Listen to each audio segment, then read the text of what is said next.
മരിച്ചാൽ നമ്മുടെ ഖബറിങ്ങൽ ആളുണ്ടാവില്ല. നമ്മൾ മരിച്ചാൽ അതിൻ്റെ സങ്കടം മാറാൻ അവൻ പുതിയ പുതിയ സാധനങ്ങൾ പരീക്ഷിച്ചു കൊണ്ടിരിക്കും. വീട്ടിൽ ആൾ കൂടുമ്പോൾ ആരോടും മിണ്ടാതെ മൗനിയായി വീടിൻ്റെ മൂലയിലിരിക്കുന്ന പ്രിയപ്പെട്ട മക്കളുണ്ടാകും. ശ്രദ്ധിക്കണം, മാരകമായ അപകടമായിരിക്കും മക്കളെ ശ്രദ്ധിച്ചില്ലെങ്കിൽ ഉണ്ടാകാൻ പോകുന്നത്. സദസ്സിൽ കുറേ ചെറുപ്പക്കാരുണ്ട്, കുറച്ചൊക്കെ പ്രായമുള്ളവരുണ്ട്. 8ാം ക്ലാസ്സുകാർ ഇവിടെ ഉണ്ടോ? 10ാം ക്ലാസ്സുകാർ ഇവിടെ ഉണ്ടോ? നമ്മുടെ സദസ്സിൽ +2കാരുണ്ടോ? ഒന്ന് കൂട്ടി വായിച്ചു നോക്കി നിങ്ങൾ. അവരൊക്കെ വേറെ ഏതൊക്കെയോ ഓട്ടത്തിലാണ് ഓടിക്കൊണ്ടിരിക്കുന്നത്. നമ്മുടെ മക്കൾ പോലും ഇതാണ് അവസ്ഥയെങ്കിൽ ഇതൊന്നും കേൾക്കാത്ത ചിന്തിക്കാത്തവൻ്റെ അവസ്ഥ, ദുരവസ്ഥ എന്തായിരിക്കുമെന്ന് ആലോചിച്ച് നോക്ക്. ഇബ്നു കസീർ റഹ്മത്തുള്ളാഹി അലൈഹി പറഞ്ഞു, മർറൂഹും ബിൽ മഅറൂഫി, നല്ലത് പറഞ്ഞു കൊടുക്ക്.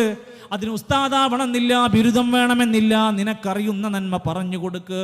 വതൻഹാ വൻഹൗഹും അനിൽ മുൻകരി, അവരിൽ എന്തെങ്കിലും ദോഷങ്ങളും തെറ്റുകളും ഒക്കെ കാണുമ്പോൾ നീ അവരെ തടുക്കാൻ നോക്കണം. അത് ഭാര്യയായാലും ആരായിരുന്നാലും. വലാ തദഊഹും ഹമലാ, ചെയ്യാണെങ്കിൽ ചെയ്തോട്ടെ, ഞാൻ ഇപ്പം എന്താ ചെയ്യണ്, എനിക്ക് പറയാനല്ലേ പറ്റുള്ളൂ എന്ന് പറഞ്ഞിട്ട് ഇങ്ങനെ ഒഴിഞ്ഞ് ചാടി മാറി ഇരുന്നാൽ പോരാ. നീ ഗൗരവത്തോടെ കാണണം. അവരെ നരകത്തിന്റെ തീ തിന്നുന്നതിനെ നീ പേടിക്കണം. ഇതാണ് കുടുംബത്തിനെ രക്ഷിക്കാന്ന് പറഞ്ഞ. ആ അവസ്ഥയിലേക്ക് വരാൻ നമ്മളും നമ്മുടെ പ്രിയപ്പെട്ടവരും വലിയ മാറ്റങ്ങൾ ഉണ്ടാക്കേണ്ടതുണ്ട്. അതിനാണ് ലോകത്ത് വന്ന സകല അമ്പിയാക്കന്മാരും ആ മാറ്റം കണ്ടുകൊണ്ടാണ് അവിടുന്ന് എല്ലാ ജനവിഭാഗങ്ങളും ആ നാട്ടുകാരോട് അമ്പിയാക്കന്മാർ യാ ഖൗമി, ജനങ്ങളേന്ന് വിളിച്ചിട്ട് എന്താ ഉപദേശിക്കാനുള്ളത്? ഞങ്ങൾ നബിമാരാണ്, ഞങ്ങൾക്ക് വോട്ട് ചെയ്യണം പറഞ്ഞില്ല. അത് വേണോ വേണ്ടെന്നുള്ളതല്ല ഞാൻ പറഞ്ഞു വന്നത്. അവരുടെ ലക്ഷ്യമേതായിരുന്നു? ജനങ്ങളെ, ഞങ്ങളൊരു പുതിയ ബിസിനസ് തുടങ്ങാൻ പോകുന്നുണ്ട്, എല്ലാവരും ഞങ്ങൾക്ക് ഷെയർ തരണം പറഞ്ഞില്ല. ഒരൊറ്റ വലിയ ദൗത്യത്തിനാ വന്നിരിക്കുന്നത്. യാ ഖൗമി, ജനങ്ങളെ, ഉഅ്ബുദുല്ലാഹ്, നിങ്ങൾ അല്ലാഹനെ ആരാധിക്കണം. മാ ലക്കും മിൻ ഇലാഹിൻ ഗൈറു, അവനല്ലാതെ വേറെ ഒരു ഇലാഹില്ല. ഇതിനാ നബിമാർ വന്നത്. ഇപ്പൊ ഈ പുത്തുപാട് അങ്ങാടിയിലുള്ള ആൾക്കാർ ഇപ്പോഴും പുറത്തു നിന്നിട്ട് പീടിന്റെ മരത്തൊന്ന് പറയണ്ടാവും, ഈ ചങ്ങായിമാർക്ക് ഇപ്പോഴും തന്നെ പറയാള്, ഇവക്ക് ഇപ്പൊരു തൗഹീദും ഈ തന്നെ പറയാനുള്ളൂ. ഇത് അന്നത്തെ കാലഘട്ടത്തിൽ അമ്പിയാക്കന്മാര് സംസാരിച്ചിട്ട് അടുത്ത വാക്ക് എന്താ അറിയോ? വമാസലുക്കും അലൈഹി മിൻ അജ്ർ, ഞങ്ങൾ നിങ്ങളിൽ നിന്ന് യാതൊരു പ്രതിഫലവും ചോദിക്കൂല. അങ്ങനെ ഞങ്ങൾ അതിന് വന്നതല്ല, എന്തെങ്കിലും ഉണ്ടാക്കാൻ വന്നവരല്ല. ഇന്ന് നമ്മുടെ നാട്ടിൽ ദീന് വിറ്റ് പൈസ ഉണ്ടാക്കിക്കൊണ്ടിരിക്കുക. പുതിയ പുതിയ സ്വലാത്ത് ഉണ്ടാക്കും, അത് പുതിയ പുതിയ വരുമാനം ഉണ്ടാക്കും. പുതിയ പുതിയ ദിക്ർ വാർഷികം ഉണ്ടാക്കും, പുതിയ പുതിയ വരുമാനം ഉണ്ടാക്കും. ഒരു ജാറം കിട്ടിയാൽ മതി, അവിടെ പെട്ടി ഉണ്ടാകും. സയാമി സിരട്ടകളെ പോലെ ഒരു മക്കാമുണ്ടോ, അതിൻ്റെ കൂടെ അവിടെ പെട്ടി ഉണ്ടാകും. പെട്ടിയുണ്ടോ, അവിടെ മക്കാമുണ്ടാകും. ഒക്കെ വരുമാനം ഉണ്ടാക്കാനുള്ള പരിപാടിയാണ്. എന്തൊക്കെ സ്വലാത്ത് വരെ ഇസ്ലാമിലെ സുന്നത്തായ ശക്തമായ മഹത്തരമായ പ്രതിഫലം നിശ്ചയിച്ച സ്വലാത്ത് വരെ വിറ്റഴിക്കപ്പെട്ടിരിക്കുന്ന പുതിയ കാലഘട്ടം ഒന്ന് വായിച്ചു നോക്ക്. നമ്മൾ ഓരോരുത്തരും അവനവനുണ്ട് ഉണ്ടാക്കുക. അതിൽ ആളിയും കൂട്ടി നടക്കുക. അതിന് കൊടിമരത്തിന് കൊടിമരം, അതിന് നൂല് വേണ്ടവർക്ക് നൂല്, എത്തിയും കുട്ടികളെ കെട്ടിക്കുന്നുണ്ടെന്ന് പേരും പറഞ്ഞാൽ പിന്നെ എന്തും ചെയ്യാനുള്ള അവസ്ഥ. ഇതൊക്കെ നമ്മുടെ നാട്ടിൽ വ്യാപിച്ചു കൊണ്ടിരിക്കുക. ശരി, ഞാൻ പറഞ്ഞു വന്നത് അമ്പിയാക്കന്മാർ ഏറെ ഗൗരവത്തോടെ പറഞ്ഞ വാക്ക് ലാ ഇലാഹ ഇല്ലാ അന ഫഅ്ബുദൂൻ, അല്ലാഹു അല്ലാതെ ആരാധ്യനില്ല, എന്നെ ആരാധിക്കണമെന്ന സന്ദേശമല്ലാതെ അല്ലാഹു തആല എല്ലാ നബിമാരോടും പറയാൻ പറഞ്ഞ കൽപ്പന വേറെയില്ല. അതുകൊണ്ടാണ് നൂഹ് നബി അലൈഹിസ്സലാം അടക്കമുള്ളവർ സൂറത്തു ശുഅറാ വായിച്ചു നോക്ക്. ഫത്തഖുല്ലാഹ്, അല്ലാഹനെ സൂക്ഷിക്കണേ. വഅതീഊൻ, പ്രവാചകനായ ഞാൻ പറയുന്നത് അനുസരിക്കണേ. ഇത് പറയണം, ഇത് പഠിപ്പിക്കണം. എന്തുകൊണ്ടാണ് ഇത് പറയേണ്ടി വന്നത് നബിമാർക്ക്? അതാത് നാടുകളിൽ പലതിനെയും ആരാധിക്കുന്ന പ്രകൃതി ഉണ്ടായിരുന്നു. നൂഹ് നബി അലൈഹി സ്വലാമിന്റെ കാലത്ത് ആരെ ആരാധിച്ചെന്നറിയോ? സ്വാലിഹീങ്ങളായിരുന്ന 5 മനുഷ്യന്മാരെ. ആദം നബി അലൈഹിസ്സലാമിന്റെ തലമുറ കഴിഞ്ഞ് 10 നൂറ്റാണ്ട് 10 തലമുറ കഴിഞ്ഞിട്ട് നൂഹ് നബി അലൈഹിസ്സലാമിന്റെ ഖൗമ് വന്നപ്പോൾ അവർക്കിടയിൽ ജീവിച്ചുപോയ നല്ലവരായ മനുഷ്യന്മാരെയാണ് പിൽക്കാലത്ത് ആരാധിക്കാൻ തുടങ്ങിയത്. അപ്പോഴാണ് ആദ്യത്തെ റസൂലായി നൂഹ് നബി അലൈഹിസ്സലാം അവരുടെ ഇടയിലേക്ക് കയറി ചെന്നു. എത്ര കൊല്ലം? 950 കൊല്ലം. നമുക്ക് മണിക്കൊക്കെ 2 പരിപാടി വെച്ചാൽ മനമെടുക്കൂലേ? ഈ വയലിൽ ഇപ്പോൾ 9 മണിക്ക് അപ്പുറം നീണ്ടുപോയാൽ ഞങ്ങൾ സമയത്ത് നോക്കൂലേ? ഞങ്ങൾ എൻ്റെ മുഖത്തേക്ക് തുറപ്പിച്ച് നോക്കാൻ തുടങ്ങൂലേ? 950 കൊല്ലം വയൽ പറഞ്ഞിട്ട് മടുക്കാത്തൊരു നബി നൂഹ് നബി അലൈഹിസ്സലാത്തു വസ്സലാം. ഇതെന്താ പറഞ്ഞു കൊടുക്കുന്നത്? ഫഖുൽതു ഇസ്തഗ്ഫിറൂ റബ്ബക്കും ഇന്നഹു കാന ഗഫാറാ. നിങ്ങൾ അല്ലാഹുവിലേക്ക് തൗബ ചെയ്ത് ഇസ്തിഗ്ഫാർ ചെയ്ത് മടങ്ങിക്കോളി, അല്ലാഹ് എല്ലാം പുറത്തു തരുന്നവനാണ്. അല്ലാഹുവിലേക്കാ വിളിക്കുന്നത്, പടച്ചോനെ ആരാധിക്കാനാണ് വിളിക്കുന്നത്. ഇബ്രാഹിം നബി അലൈഹിസ്സലാമിന്റെ വാപ്പ ആരായിരുന്നു? ഇബ്രാഹിം നബി പറയാണ്, ഞാൻ നിങ്ങൾ പറയണതൊന്നും അനുസരിക്കൂല, വഹിയൊന്നും എനിക്ക് വേണ്ട, ഞാൻ വാപ്പക്കാരണോമാര് പറയണത് അങ്ങനെ ചെയ്തു പോകാൻ പോവാണ്. എന്നാൽ ഏതാ ചെയ്യേണ്ടത്? ഇബ്രാഹിം നബിന്റെ വാപ്പക്കാരണോമാർ ചെയ്തതിന് വിഗ്രഹാരാധനയെന്നു. അപ്പോൾ ഇബ്രാഹിം നബി എന്താ ചെയ്യേണ്ടത്? അടുത്ത വിഗ്രഹം ഉണ്ടാക്കിയിട്ട് കൊണ്ടു നടക്കാൻ വേണ്ടിയിരുന്നത്. ഇബ്രാഹിം നബി ബുദ്ധിയുള്ള മനുഷ്യനായിരുന്നു, അവ്വാഹുൻ ഹലീം, വിവേകമുള്ള മനുഷ്യനായിരുന്നു. വത്തഖദല്ലാഹു ഇബ്രാഹിമ ഖലീലാ, അല്ലാഹ് ഖലീലായി സ്വീകരിച്ച അനുസരണയുള്ള അള്ളാന്റെ അടിമയായിരുന്നു. ബാപ്പാനോട് ചെന്ന് പറയാണ്, ബാപ്പ എന്നതൊന്നും അവിടെ പ്രശ്നമല്ല, തൗഹീദാണ് അവിടെ പ്രധാനം. യാ അബതി, എൻ്റെ പ്രിയപ്പെട്ട ബാപ്പാ, ലിമ തഅബുദു മാ ലാ യസ്മഉ വലാ യുബ്സിറു വലാ യുഗ്നി അൻക ശൈആ. ഉപദ്രവം ചെയ്യാൻ പറ്റാത്ത വസ്തുക്കളെ എന്തിനാ ബാപ്പാ നിങ്ങൾ ആരാധിക്കുന്നത്? ഇത് പറഞ്ഞിട്ടുണ്ട്, ബാപ്പാനോട് പറഞ്ഞിട്ടുണ്ട്. സഫാ കുന്നിന്റെ മുകളിൽ കയറിയിട്ട് പ്രിയപ്പെട്ട കുടുംബക്കാരെ മൊത്തം വിളിച്ചു വരുത്തിയിട്ട് നബിതങ്ങളും പറഞ്ഞു, നമുക്കൊറ്റ ഇലാഹയുള്ളൂ. ഉടൻ കുടുംബക്കാരെല്ലാവരും പറയാണ്, തബ്ബല്ലക യാ മുഹമ്മദ് അലിഹാദാ ജമഅതന. അബൂലഹബ് എന്ന പ്രിയപ്പെട്ട കുടുംബക്കാരനായിരുന്ന ആള് അന്ന് മുതൽ ശത്രുവായി മാറുകയാണ്. നിങ്ങൾ എന്ത് വർത്താനാ പറയുന്നത്? ഇത് പറയാനാണോ ഞങ്ങളെ ഒരുമിച്ച് കൂട്ടിയത്? മുഹമ്മദേ നിനക്ക് നാശമെന്ന് അബൂലഹബ് എഴുന്നേറ്റു ചാടി വീണു. എത്ര അപകടങ്ങളായി, എത്ര കൊലപാതകത്തിന് ശ്രമിച്ചിട്ടുണ്ട് നബിതങ്ങളെ. എന്ത് പഠിപ്പിച്ചിട്ടാ? കള്ളു കുടിക്കണമെന്ന് പറഞ്ഞിട്ടുണ്ടോ? ഇല്ല. വ്യഭിചരിക്കണമെന്ന് പറഞ്ഞിട്ടുണ്ടോ? ഇല്ല. തമ്മു തല്ലണമെന്ന് പറഞ്ഞിട്ടുണ്ടോ? ഇല്ല. ഏകനായ സൃഷ്ടാവായ അള്ളാനെ ആരാധിക്കണം എന്ന് പറഞ്ഞതിൻ്റെ പേരിൽ നബിനെ പറ്റി അവരെന്താ പറഞ്ഞിരിക്കുന്നത്? ബിമജ്നൂൻ, ഭ്രാന്തനാണ്. അങ്ങനെയുണ്ടോ? നമ്മൾ മുഖത്ത് നോക്കിയിട്ട് ഒരാളിച്ച് ഭ്രാന്തനാണ് എന്ന് പറഞ്ഞാൽ നമ്മൾ അയാളെ വിടുവോ? എന്ന് നബിതങ്ങളുടെ മുഖത്ത് നോക്കി പറഞ്ഞു. ബിശാഇരിൻ, ഒരു കവിയാണ്. നബിനെ പറ്റി ഒരു പറഞ്ഞു. ബിസാഹിരിൻ, ഒരു സാഹിറാണ്, മായാജാലം കാണിക്കുന്ന ആളാണ്. എന്തൊക്കെയോ അറബിയിൽ ഇങ്ങനെ വെറുവിറുക്കാണ്. എന്തൊക്കെ വർത്താനം പറഞ്ഞു. അള്ളാന്റെ ഖുർആൻ പറഞ്ഞു, ഇല്ലാ വമാ യൻതിഖു അനിൽ ഹവാ ഇൻ ഹുവ ഇല്ലാ വഹ്യു യൂഹാ. നിങ്ങൾ വിചാരിച്ച അത്ഭുതങ്ങളൊന്നുമല്ല, ഇത് സിഹിറിൻ്റെതല്ല, ഇത് കവിയുടേതല്ല, ഇത് ഭ്രാന്ത് പിടിച്ചതൊന്നല്ല, വഹിയിൻ്റെ അടിസ്ഥാനത്തിലാണ് നബിതങ്ങൾ സംസാരിക്കുന്നത്. അതുകൊണ്ടാണ് നമ്മളോട് പറഞ്ഞത് ആ ഖുർആനും സുന്നത്തും മുറുകെ പിടിക്കണം. അവസാന കാലഘട്ടത്തിൽ നബി സല്ലല്ലാഹു അലൈഹി വസല്ലം അവിടുത്തെ 23 കൊല്ലക്കാലം കൊണ്ട് ആ മതം പൂർത്തിയാക്കുന്ന സമയത്തും അവിടുന്ന് പഠിപ്പിക്കുന്നത് എന്താണ്? അള്ളാഹുവിനെ മാത്രം ആരാധിക്കാനും നബിതങ്ങൾ പഠിപ്പിച്ചതുപോലെ ഓരോ കർമാനുഷ്ഠാനങ്ങളും പാലിച്ച് ജീവിക്കാൻ. ഹജ്ജ് പഠിപ്പിക്കാൻ ബാക്കിയുണ്ടായിരുന്നു. അവസാനം ഹജ്ജിന് പോയി. മരിക്കുന്നതിന് മുമ്പത്തെ അവസാനത്തെ ഹജ്ജിൽ ഹജ്ജും പഠിപ്പിച്ചു കൊടുത്തു. അത് പറയുന്നതിന് മുമ്പ് പറയാണ്, ഖുദൂ അന്നീ മനാസികക്കും, ഹജ്ജിന്റെ കർമ്മങ്ങൾ എന്നിൽ നിന്ന് പഠിക്കണം. എവിടുന്നാണ് ഒരു മനുഷ്യൻ അനുഷ്ഠാനങ്ങൾ പഠിക്കേണ്ടത്? നിസ്കാരം എവിടുന്നാണ് പഠിക്കേണ്ടത്? ജുമുഅ എവിടുന്നാണ് മനസ്സിലാക്കേണ്ടത്? നോമ്പിന്റെ ഷർത്തുകളും മതബുകളും എവിടുന്നാണ് പഠിക്കേണ്ടത്? നബിയിൽ നിന്ന് പഠിക്കണം. അപ്പോഴാണ് ഹദീസിന്റെ പ്രസക്തി ഇങ്ങനെ ശരിക്കും നമുക്ക് ബോധ്യപ്പെടുക എന്ന് പറഞ്ഞത്. അങ്ങനെ ഓരോ മനുഷ്യനും അവൻ്റെ ജീവിതത്തിൽ അടിയന്തിരമായി പഠിക്കേണ്ടുന്ന ലാ ഇലാഹ ഇല്ലല്ലാഹ് പഠിക്കണം. അതോടൊപ്പം തന്നെ അമ്പിയാക്കന്മാർ ഈ ആരാധനയുടെ ഭാഗമായ മറ്റൊരു കാര്യവും ഒരാൾക്കും പകുത്തു കൊടുക്കാൻ സമ്മതിച്ചിട്ടില്ല. ആരാധനയിലെ പ്രധാനപ്പെട്ട കാര്യം കാമ്പേതാണ്, മജ്ജയേതാണ്? അദ്ദുആ, പ്രാർത്ഥനയാണ്. എല്ലാ ഇബാദത്തിൻ്റെയും അടിത്തറ എന്താണ്? പടച്ചോനെ ഇത് സ്വീകരിക്കണേ എന്നുള്ള വികാരമാണ്. അതുകൊണ്ട് പ്രാർത്ഥന എന്നത് ആരാധനയുടെ മജ്ജയാണ്. അതുകൊണ്ട് തന്നെയാണ് പ്രാർത്ഥന അള്ളാഹിനോട് മാത്രമേ പറ്റുകയുള്ളൂ. ലോകത്ത് വന്ന അമ്പിയാക്കന്മാരെല്ലാം അവരുടെ വിഷമങ്ങളിൽ, പ്രയാസങ്ങളിൽ അള്ളാഹിനോട് നേരിട്ട് പ്രാർത്ഥിച്ചവരായിരുന്നു. നിങ്ങൾ എവിടെയെങ്കിലും ഒരു പ്രാർത്ഥന ഹക്ക് ജാഹ് ബർക്കത്ത് എന്നൊരു വാക്കുണ്ട് ഖുർആനിൽ? ഇല്ല. ഇലാ ഹളറത്തി എന്നൊരു പ്രാർത്ഥന ഖുർആനിലുണ്ടോ ഹദീസിലുണ്ടോ?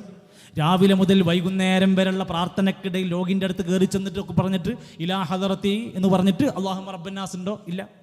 പള്ളി കയറുമ്പോൾ അല്ലാഹുമ്മ ഫ്തഹ്ലി അബ്വാബ റഹ്മത്തിക്കിൻ്റെ മുമ്പ് ഇലാ ഹളറത്തിണ്ടോ? ഇന്നയാളുടെ ഹക്ക് ജാഹ് ബർക്കത്ത് കൊണ്ട് അല്ലാഹുമ്മ ഫ്തഹ്ലി അബ്വാബ റഹ്മത്തിക്കുണ്ടോ? ഇല്ല. എന്തല്ലാത്തത്? ഇസ്ലാമിൽ അതില്ല. 1400 കൊല്ലം മുമ്പ് വഹയിന്റെ അടിസ്ഥാനത്തിൽ അൽയൗമ അക്മൽതു ലക്കും ദീനക്കും വഅത്മംതു അലൈക്കും നിഅമതി വറദീതു ലക്കുമുൽ ഇസ്ലാമ ദീനാ. പഠിച്ചോ? ഇമാം മാലിക്കിന്റെ മുവത്തെടുത്തോ? 6000-ലേറെ വേറെ ഹദീസ് ഉണ്ട്. ഒരു ഹദീസ് ഉണ്ടോ ഹക്ക് ജാഹ് ബർക്കത്ത് കൊണ്ട് പ്രാർത്ഥന, ഇലാ ഹളറത്തി വിളിച്ച പ്രാർത്ഥന? ഇല്ലേ. എന്താ ഇല്ലാത്തത്? അത് ഇസ്ലാമിൽ ഇല്ലാത്തതുകൊണ്ടാണ്. പിൽക്കാലത്ത് കയറി വന്ന പലതും ഇതിന് വിരുദ്ധമായി കടന്നു വന്നു. അമ്പിയാക്കന്മാർ അള്ളാഹിനോട് പ്രാർത്ഥിച്ചു എന്ന് മാത്രമല്ല, നബി തങ്ങളോട് പ്രഖ്യാപിക്കാൻ പറഞ്ഞു, ഇന്നമാ അദ്ഉ റബ്ബി വലാ ഉശ്രികു ബിഹി അഹദാ. ഞാൻ റബ്ബിനോട് മാത്രമേ പ്രാർത്ഥിക്കുകയുള്ളൂ, ഒരാളോടും പങ്കു ചേർക്കൂല. പിന്നെ പ്രത്യേകം പറഞ്ഞു, പള്ളികൾ നല്ല ശ്രദ്ധിക്കണം. വഅന്നൽ മസാജിദ ലില്ലാഹ്, പള്ളികൾ അല്ലാഹുക്കുള്ളതാണ്. ഫലാ തദ്ഉ മഅല്ലാഹി അഹദാ, പള്ളികളിൽ അല്ലാഹുവോടൊപ്പം ഒരാളെയും വിളിച്ച് പ്രാർത്ഥിക്കരുത്. എന്താ നമ്മുടെ നാട്ടിലെ പള്ളികളുടെ അവസ്ഥ? പള്ളികളിൽ നിങ്ങളൊന്ന് ശ്രദ്ധിച്ച് നോക്കിയിട്ടുണ്ട്? നമ്മുടെ മലപ്പുറം ജില്ലയിൽ ഒരു റമദാനിൻ്റെ 17-ൻ്റെ അന്ന് പുളിക്കലും മൈക്കരപ്പടിയും ഇങ്ങനെ കയറി ഇങ്ങനെ രാമനാട്ടര വഴിക്കൊന്ന് ഇങ്ങനെ ഒരു ദിവസം ഇങ്ങനെ പോയി നോക്കിയും റമദാൻ 17-ൻ്റെ അന്നുള്ള പ്രാർത്ഥന എവിടേക്കാ പോണത്? റബ്ബനാ ളലംനാ അൻഫുസനാ എന്ന് കേൾക്കൂല, റബ്ബനാ ആതിനാ ഫിദ്ദുനിയാ എന്നല്ല പറയാ. അവിടെ പറയുന്നത് മുഴുവൻ ബദരീങ്ങളെ ബറക്കത്തിനാൽ തുണയാക്കണം യാ റബ്ബനാ. ബദരീങ്ങള് റമദാനിൻ്റെ പകല് പട്ടിണി കിടന്നിട്ട് റബ്ബിനോട് പ്രാർത്ഥിച്ച് യുദ്ധം ചെയ്ത് മരിച്ചവരാണെങ്കിൽ നമ്മുടെ ജില്ലയിൽ ബദരിനെ സ്നേഹിക്കുന്ന ആൾക്കാർ നല്ല കിടുക്കാച്ചി പോത്തിനെ അറുത്തിട്ട് വരട്ടി ചെമ്പിലിട്ടിട്ട് നന്നായി അങ്ങ് ഭക്ഷണം കഴിച്ചിട്ട് അവരങ്ങ് സ്നേഹിച്ചു. എന്നിട്ട് ആരെങ്കിലും ഇതല്ല സ്നേഹമെന്ന് പറഞ്ഞാൽ അവൻ ഔലിയാക്കളില്ലാത്തവനാണ്, ഓൻ ഷഹീദുമാരെ ബഹുമാനിക്കാത്തവനാണ്, ഓൻ ബദരീങ്ങളോട് ബഹുമാനമില്ലാത്തവനാണ്. എൻ്റെ പ്രിയപ്പെട്ടവരെ, ബദരീങ്ങൾ എന്തിനു വേണ്ടി യുദ്ധം ചെയ്തു? ഞങ്ങൾക്ക് മൗലിദ് നടത്താൻ വേണ്ടിയിട്ട് ഒരു ചങ്ങായി പറഞ്ഞ വാക്ക് കേട്ടിട്ടില്ലേ? അതിനു വേണ്ടി നടത്തിയതാത്രേ. സഹോദരങ്ങളെ, അതൊന്നും അല്ലട്ടോ. അള്ളാന്റെ ഖുർആൻ പറയാണ്, ആ ബദരീങ്ങൾ പോലും ആരോടാ പ്രാർത്ഥിച്ചതെന്നറിയോ? ഇത് തസ്തഗീസൂന റബ്ബക്കും ഫസ്തജാബ ലക്കും. നിങ്ങളുടെ ബദറിന്റെ സമയത്ത് അള്ളാനോട് ഇസ്തിഗാസ ചോദിച്ച് പ്രാർത്ഥിച്ചപ്പോ അന്നീ മുമിദ്ദുക്കും ബിഅൽഫിൻ മിനൽ മലായികതി മുർദിഫീൻ, 1000 മലായികത്തുകളെ ഇറക്കി സഹായിച്ചു. ബദരീങ്ങൾ അള്ളാനോട് പ്രാർത്ഥിച്ചു. ഔലിയാക്കന്മാരിൽ മികച്ചവരെന്ന് വിളിക്കുന്ന അസ്ഹാബുൽ കഹ്ഫ് എല്ലാ വെള്ളിയാഴ്ചയും കേൾക്കുന്ന സൂറത്താണ്. 309 കൊല്ലം കിടത്തി ഉറക്കി ഗുഹന്റെ ഉള്ളിൽ ആ വലിയമാരായ ആളുകൾ ആരോടാ അവരുടെ ആ ഉള്ളിൽ കിടന്നിട്ട് പ്രാർത്ഥിക്കുന്നത്? നൂഹ് നബിയേ, യൂനുസ് നബിന്റെ ഹക്ക് ജാഹ് ബർക്കത്ത് കൊണ്ട്, ഇദ്രീസ് നബിന്റെ ഹക്ക് ജാഹ് ബർക്കത്ത് കൊണ്ട്. ഇല്ല, ഒരു വാക്ക് അൽ കഹ്ഫിൽ കാണൂല.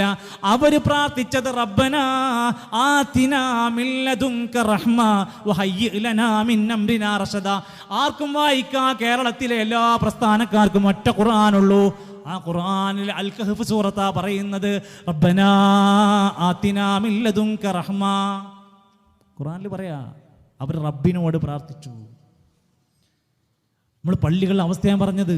റമദാന് അത് കഴിഞ്ഞ് റബീഉൽ അവ്വൽ വന്നാൽ പിന്നെ നബിൻ്റെ മദ്ഹ എന്ന് പറഞ്ഞുകൊണ്ട് ആ സാധുക്കളായ ആളുകൾ അറബി അറിയാതെ അത് എന്തോ കാര്യപ്പെട്ട നല്ല എന്തോ മുത്തുമണിയാണെന്ന് വിചാരിച്ചിട്ട് അബ്ദുക്കൽ മിസ്കീനു യർജു ഫളലകൽ ജമ്മൽ ഗഫീറു ഫീക കദഹസൻതു ലന്നി യാ ബശീറു യാ നദീറു.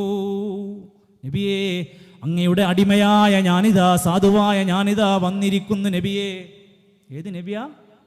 അള്ളാഹിനോട് മാത്രമേ പ്രാർത്ഥിക്കുള്ളൂ എന്ന് പ്രഖ്യാപിച്ച നബിനോട് റബീഉൽ അവ്വൽ വന്നപ്പോൾ പള്ളിയിൽ മൈക്ക് കെട്ടിയിട്ട് വിളിച്ചു പറയുന്ന വാക്ക്, അങ്ങയുടെ സാധുവായ അടിമയായ ഞാനിതാ വന്നിരിക്കുന്നു, എനിക്ക് എന്താ വേണ്ടെന്നറിയോ? ഫളലകൽ ജമ്മൽ ഗഫീർ.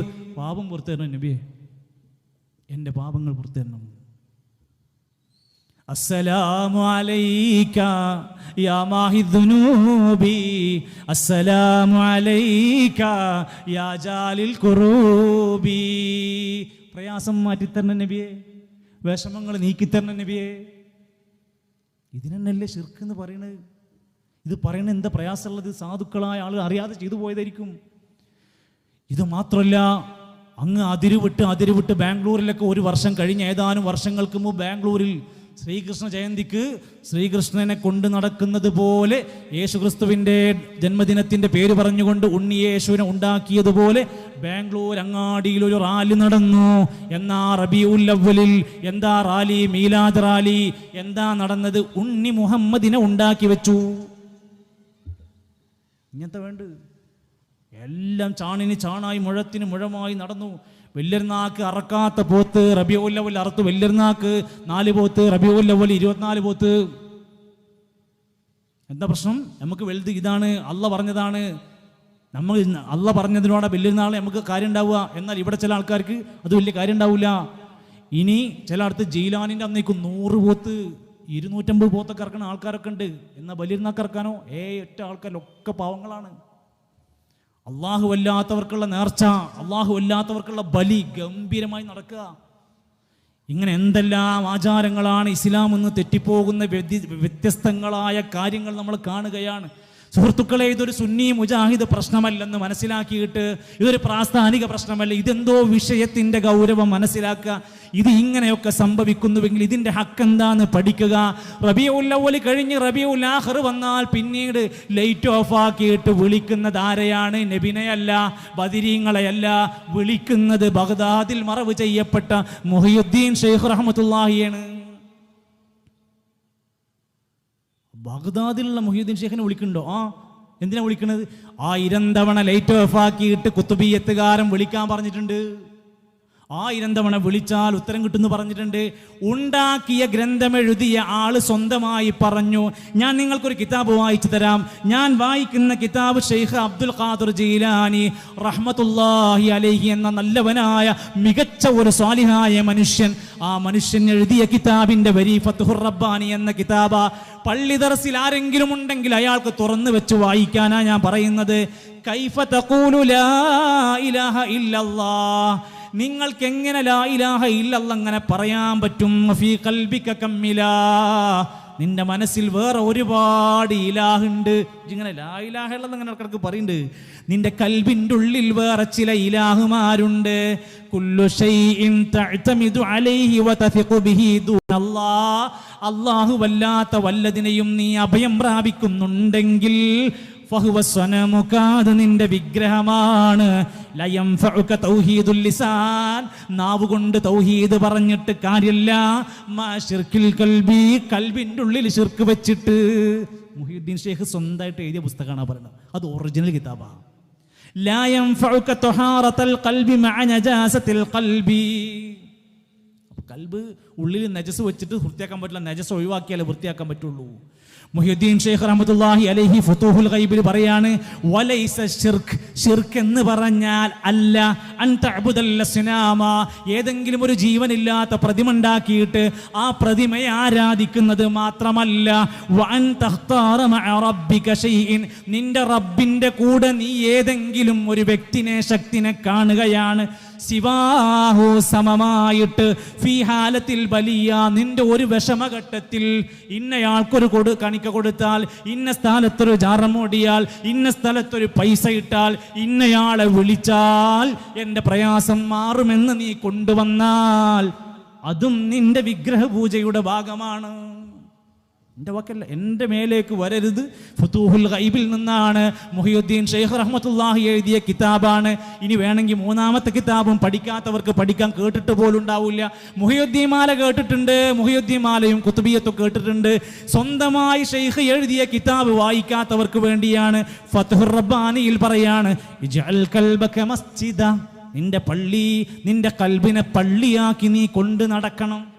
കൽബിനെ പള്ളിയാക്കുക എന്ന് പറഞ്ഞാൽ അല്ലാഹ് പറഞ്ഞില്ലേ, വഅന്നൽ മസാജിദ ലില്ലാഹ് ഫലാ തദ്ഉ മഅല്ലാഹി അഹദാ, നിന്റെ കൽബിൽ അല്ലാഹുവോടല്ലാത്തൊരു പ്രാർത്ഥന വരരുത്. ഇത് പഠിപ്പിച്ച ഈ മഹാവ്യക്തിയുടെ കാലശേഷങ്ങൾ കഴിഞ്ഞിട്ട് അദ്ദേഹത്തെ കാണാത്ത, അദ്ദേഹത്തിൻ്റെ നൂറ്റാണ്ടിൽ ജീവിക്കാത്ത, നൂറ്റാണ്ടുകൾ കഴിഞ്ഞിട്ട് വേറെ ഒരാൾ വന്നിട്ട് പുതിയൊരു ഗ്രന്ഥം ഉണ്ടാക്കി. ഇതൊന്നുമല്ല ഗ്രന്ഥം. അതേതാ? മുഹിയുദ്ദീൻ മാല. അതിൻ്റെ പഴക്കം എത്രയാണ്? 400 കൊല്ലം. ഷെയ്ഖ് മരിച്ചിട്ട് നൂറ്റാണ്ട് കഴിഞ്ഞിട്ടാണ് ആ മനുഷ്യൻ ജനിക്കണത്, എഴുതിയ ആൾ ജനിക്കണത്. കണ്ടിട്ട് പോലുമില്ല. എന്നിട്ട് അങ്ങോട്ട് കെട്ടി അങ്ങോട്ട് എഴുതിണ്ടാക്കി. കുത്തുബിയത്തുകാരൻ, കായൽ പട്ടണത്തുകാരൻ, സ്വദഖത്തുല്ലാഹിൽ കാഹിരി തമിഴ്നാട്ടുകാരനാണ്. അയാൾ ബഗ്ദാദിൽ ഷെയ്ഖിന് യാതൊരു പരിചയമില്ല. എന്നിട്ട് അങ്ങോട്ട് എഴുതി ഉണ്ടാക്കി അങ്ങോട്ട് അച്ചടിച്ചു. എന്താ പറഞ്ഞുണ്ടാക്കിയിരിക്കുന്നത്? ഖാദിരിയ ത്വരീഖത്തുകാരൻ മാലയിൽ എഴുതി വെച്ചു 400 കൊല്ലം പഴക്കമുള്ള മുഹിയുദ്ദീൻ മാല. കല്യാണം നടക്കണമെങ്കിൽ പണ്ട് കാലത്ത് മുഹിയുദ്ദീൻ മാല പഠിക്കണം എന്നുള്ള നിയ്യത്തുള്ള കാലമായിരുന്നു.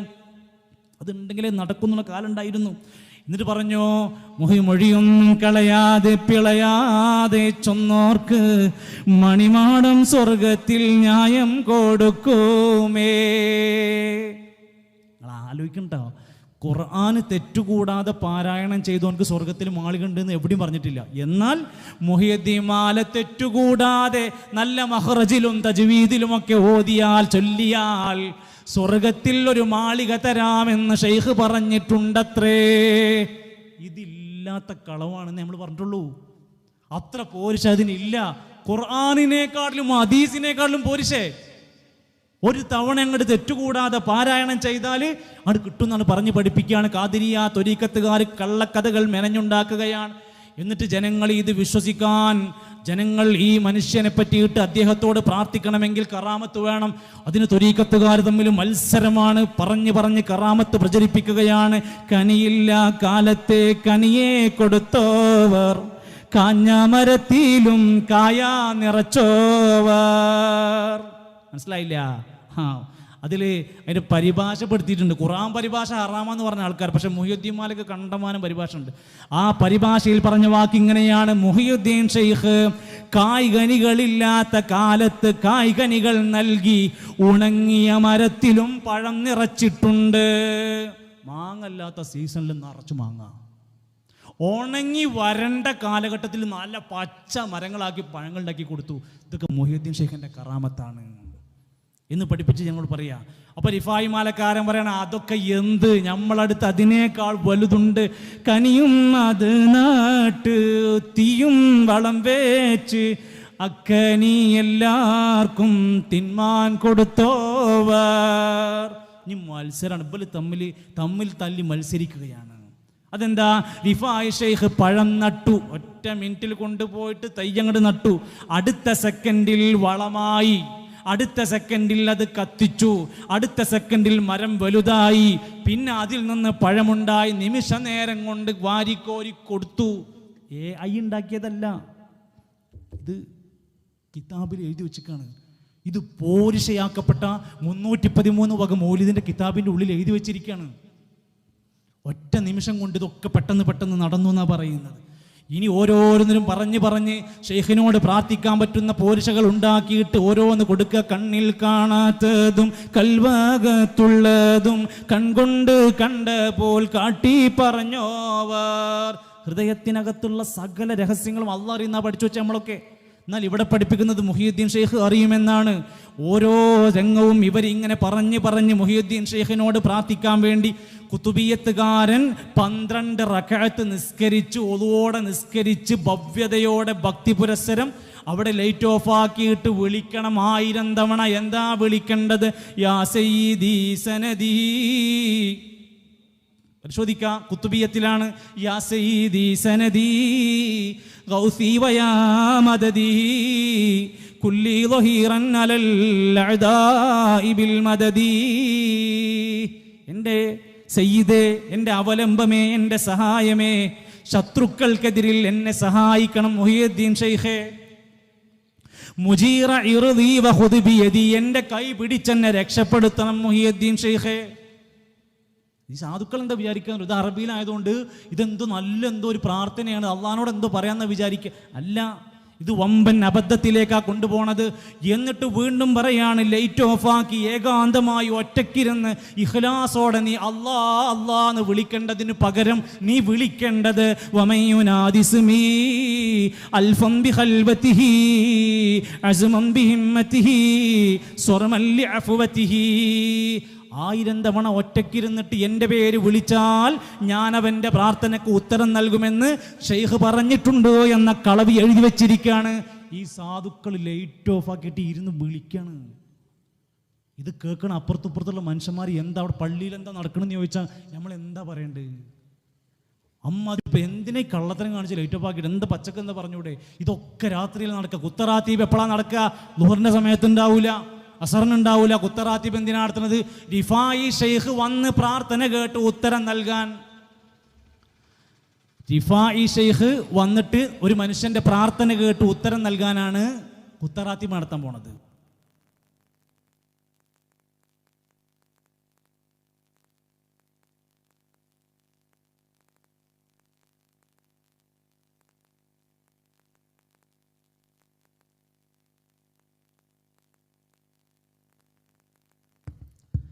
അതിനെന്ത് ചെയ്യണം? അതിന് ഷെയ്ഖ് വരണമെങ്കിൽ ആള് കോഴിക്കോട് നിന്ന് ആൾ വരണം. ആര് വരണം? കോയ വരണം. ആരാണ്? റിഫായി ഷെയ്ഖിനെ വിളിക്കാനുള്ള സ്പെഷ്യലിസ്റ്റ്. എന്നിട്ട് വന്നിട്ട് കത്തി എടുത്തിട്ട് ശരീരത്തിലിട്ട് വരയാണ്. യാ ഷെയ്ഖ് റിഫായി, യാ ഷെയ്ഖ് അഹമ്മദ് റിഫായി എന്ന് വിളിച്ച് കത്തി എടുത്തിട്ട് ശരീരത്തിൽ കുത്തിയിട്ടാണ് വിളിക്കുന്നത്. ഷിയാക്കളാന്ന് വിചാരിച്ചങ്ങൾ അല്ല. ഇതൊക്കെ നമ്മളെ നാട്ടിൽ ചെയ്തുകൊണ്ടിരിക്കുന്നത്. ബാംഗ്ലൂർ ഷിയാക്കൾ ചെയ്യുന്നുണ്ട്. ഒരു മുഹറം മാസത്തിലാണ് ചെന്നാൽ ബ്ലേഡും ആയുധങ്ങളും എടുത്തിട്ടൊക്കെ യാ ഹസൻ, യാ ഹുസൈൻ, യാ ഫാത്തിമ, യാ അലി പറഞ്ഞ അവർ വരക്കുന്നുണ്ട്. ഇത് കണ്ടിട്ട് എന്തിനാണ് നമ്മളെ കേരളത്തിൽ ഇത് കൊണ്ടുവന്നത്? ആരാ? ഇത് ഔലിയാക്കളോട് സ്നേഹമില്ലാഞ്ഞിട്ടാണോ? ഇത് ഔലിയാക്കളോട് ബഹുമാനമില്ലാഞ്ഞിട്ടാണോ? സ്വന്തം ശരീരത്തിൽ ഒരു കമ്പിയെടുത്ത് ഒരു സാധനം എടുത്ത് കുത്തി വേദനിപ്പിക്കാൻ അനുവാദം തന്നിട്ടില്ല. എന്നിട്ട് ചോര പൊട്ടിച്ചിട്ട് ഇപ്പം റിഫായി വന്ന് ശരിയാക്കി തരുമെന്ന് പറഞ്ഞ് ഇത് നടത്തിക്കൊണ്ടിരിക്കുക. ഇതൊക്കെ കാണുന്ന മറ്റു മതസ്ഥര് എന്തു പഠിക്കണം? എന്തു പഠിക്കണം എന്ന് ആലോചിക്കും. ഞാൻ പറഞ്ഞു വന്നത്, ഈ നിലക്ക് മനുഷ്യരെ അള്ളാഹുവിൽ നിന്ന് അകറ്റിയിട്ട് ഇത്തരത്തിലുള്ള കെട്ട് ഇതൊക്കെ എന്നുണ്ടായതാ? ഈ മുഹിയുദ്ദീൻ മാല, ഹദ്ദാദ്, റാത്തീബ്, സ്വലാത്ത് വാർഷികം, നബിദിനം, മാക്സിമം പോയ 800 കൊല്ലം. ഇതിൻ്റെ മേലക്കൊരു സാധനമില്ല. അഥവാ മുഹിയുദ്ദീൻ റാത്തീബ് ആവട്ടെ, ഹദ്ദാദ് ആവട്ടെ, സ്വലാത്ത് വാർഷികാകട്ടെ, ഇമാം ഷാഫി തങ്ങൾക്കറിയില്ല, ഇബ്നു കസീർ അറിയില്ല, ഹംബലിയും ഇവരൊക്കെ മദ്ഹബിന്റെ ഇമാമിങ്ങളൊക്കെ പിൻപറ്റുന്നവരെ നമ്മളെന്ന് പറയില്ലേ? ശരിയാണ്. എങ്കിൽ അവരെ പിൻപറ്റുന്നവർ ഇത് മാതൃകയാക്കണ്ടേ? ഇവരാരും ഇത് കണ്ടിട്ടുന്നില്ല. ഹദ്ദാദ് ഉണ്ടായിട്ട് 800 കൊല്ലം, മുഹിയുദ്ദീൻ അതുപോലെ തന്നെ നബിദിൻ ഉണ്ടായിട്ട് 700 സംതിങ് കൊല്ലം ഉണ്ടായതാ. ഷിയാക്കൾ ഫാത്തിമിയാക്കൾ ഉണ്ടാക്കി വെച്ചതാ. മലിക്കുൽ മുദഫറാണ് അതിന്റെ ഉസ്താദ്. ഇതൊക്കെ എങ്ങനെയാണ് ഒരു ലോകത്ത് മുസ്ലിമീങ്ങൾ ഇതൊക്കെ ഇത് ചെയ്യാത്തോലൊക്കെ പുത്തൻവാദികളാണ്, കണ്ടാ മിണ്ടരുത്, ചിരിക്കരുത്, അവർ കയറിയ ബസ്സിന്റെ ബാക്ക് കൂടെ ഇറങ്ങി ഓടണം, മരിച്ചാ പോകരുത്, എന്തൊക്കെയാണ് അറിയോ? പിന്നെ പോരാത്തത് തീവ്രവാദ വിളി ഭയങ്കരം, ഇങ്ങനെ ഇട്ട് കൊടുക്കുകയാണ് മറ്റൊരു. ഇതാ ഓല് തീവ്രവാദികളാ. ആരാ പറഞ്ഞു കൊടുക്കുന്നത്? നമ്മൾ ആൾക്കാർ തന്നെ. എന്താ തീവ്രവാദത്തിന്റെ അടിസ്ഥാനം? ഇവർ അള്ളാഹിനോട് മാത്രം പ്രാർത്ഥിക്കണം എന്ന് പറയാണ്. സഹോദരങ്ങളെ, ഒന്ന് ആലോചിക്കണം. നമ്മൾ അള്ളാഹുവിൻ്റെ ദീനി എത്ര വ്യക്തമാക്കിയിട്ടാണ് നമുക്ക് പഠിപ്പിച്ചു തന്നിരിക്കുന്നത്. നാളെ പരലോകത്ത് അള്ളാഹുവിൻ്റെ കോടതിയിൽ നമ്മളൊക്കെ വരുമ്പോൾ സാക്ഷികളാവേണ്ടവരാണ്. മഹാനായ ഷെയ്ഖ് ജീലാനി പറഞ്ഞ ഒരു ഉപദേശം കൂടി വായിച്ചോ, വേണമെങ്കിൽ പഠിച്ചോ. ഇൻകാന വലാ ബുദ്ദ ലക മിനത് ത്വലബി, നിനക്ക് എന്തെങ്കിലും ഒരാവശ്യവും സഹായവും വേണ്ടി വന്നാൽ ഫത്ലുബ് മിൻഹു, നീ അല്ലാഹുവോട് ചോദിക്കണം. ലാ മിൻ ഖൽഖിഹി, പോയി സൃഷ്ടികളോട് നിന്റെ രോഗം മാറാൻ, കുട്ടികളെ കിട്ടാൻ, വിഷമങ്ങൾ മാറാൻ നീ ചെന്ന് പോകണ്ട. ഫഇന്ന അഗ്ളബുൽ ഖൽഖി ഇലല്ലാഹി തആല, അല്ലാഹുക്ക് ഏറ്റവും ദേഷ്യമുള്ള വെറുപ്പുള്ളത് ആരാന്നറിയുമോ? അവന്റെ ദുനിയാവിന്റെ രക്ഷക്കും സഹായത്തിനും വേണ്ടി അടിമകളോട് പോയി തേടുന്നവനാണ്. അല്ലാഹുവിലേക്ക് സഹായം ചോദിച്ചു മടങ്ങിക്കോ. ഫത്ഹുർ റബ്ബാനി എന്ന പുസ്തകത്തിൽ മുഹിയുദ്ദീൻ ഷെയ്ഖ് പഠിപ്പിക്കുകയാണ്, വഹുവൽ ഗനിയ്യു, അല്ലാഹ് ഐശ്വര്യവാനാണ്, വൽ ഖൽഖു ജമീഉഹും ഫുഖറാ, അടിമകളെല്ലാവരും ഫഖീറുമാരാണ്. അള്ളാഹിലേക്ക് മടങ്ങിക്കൊള്ളുന്ന മുഹീദ്ദീൻ ഷെയ്ഖിന്റെ വസിയത്ത്. ഈ വസിയത്തുകൾ നമ്മൾ പാലിക്കുന്നുണ്ടോ? അള്ളാഹുവിൻ്റെ റസൂൽ സല്ലല്ലാഹു അലൈഹി വസല്ലം മരിക്കുന്നതിൻ്റെ 5 ദിവസം മുമ്പ് വരെ അവിടുത്തെ മുഖത്ത് വല്ലാത്ത ക്ഷീണവും വിഷമവും ഉണ്ടായിരുന്നു. ശ്വാസമെടുക്കാൻ ഒരുപാട് പ്രയാസപ്പെടുകയാണ്. ആ സമയത്ത് നബിതങ്ങൾ അതാ തൻ്റെ കിട്ടുന്ന ചെറിയ ശബ്ദത്തിൽ സംസാരിച്ചു, ലഅനത്തുല്ലാഹി അലൽ യഹൂദി വന്നസാറാ, യഹൂദി നസാറാക്കളെ അല്ലാഹു ശപിച്ചിരിക്കുന്നു.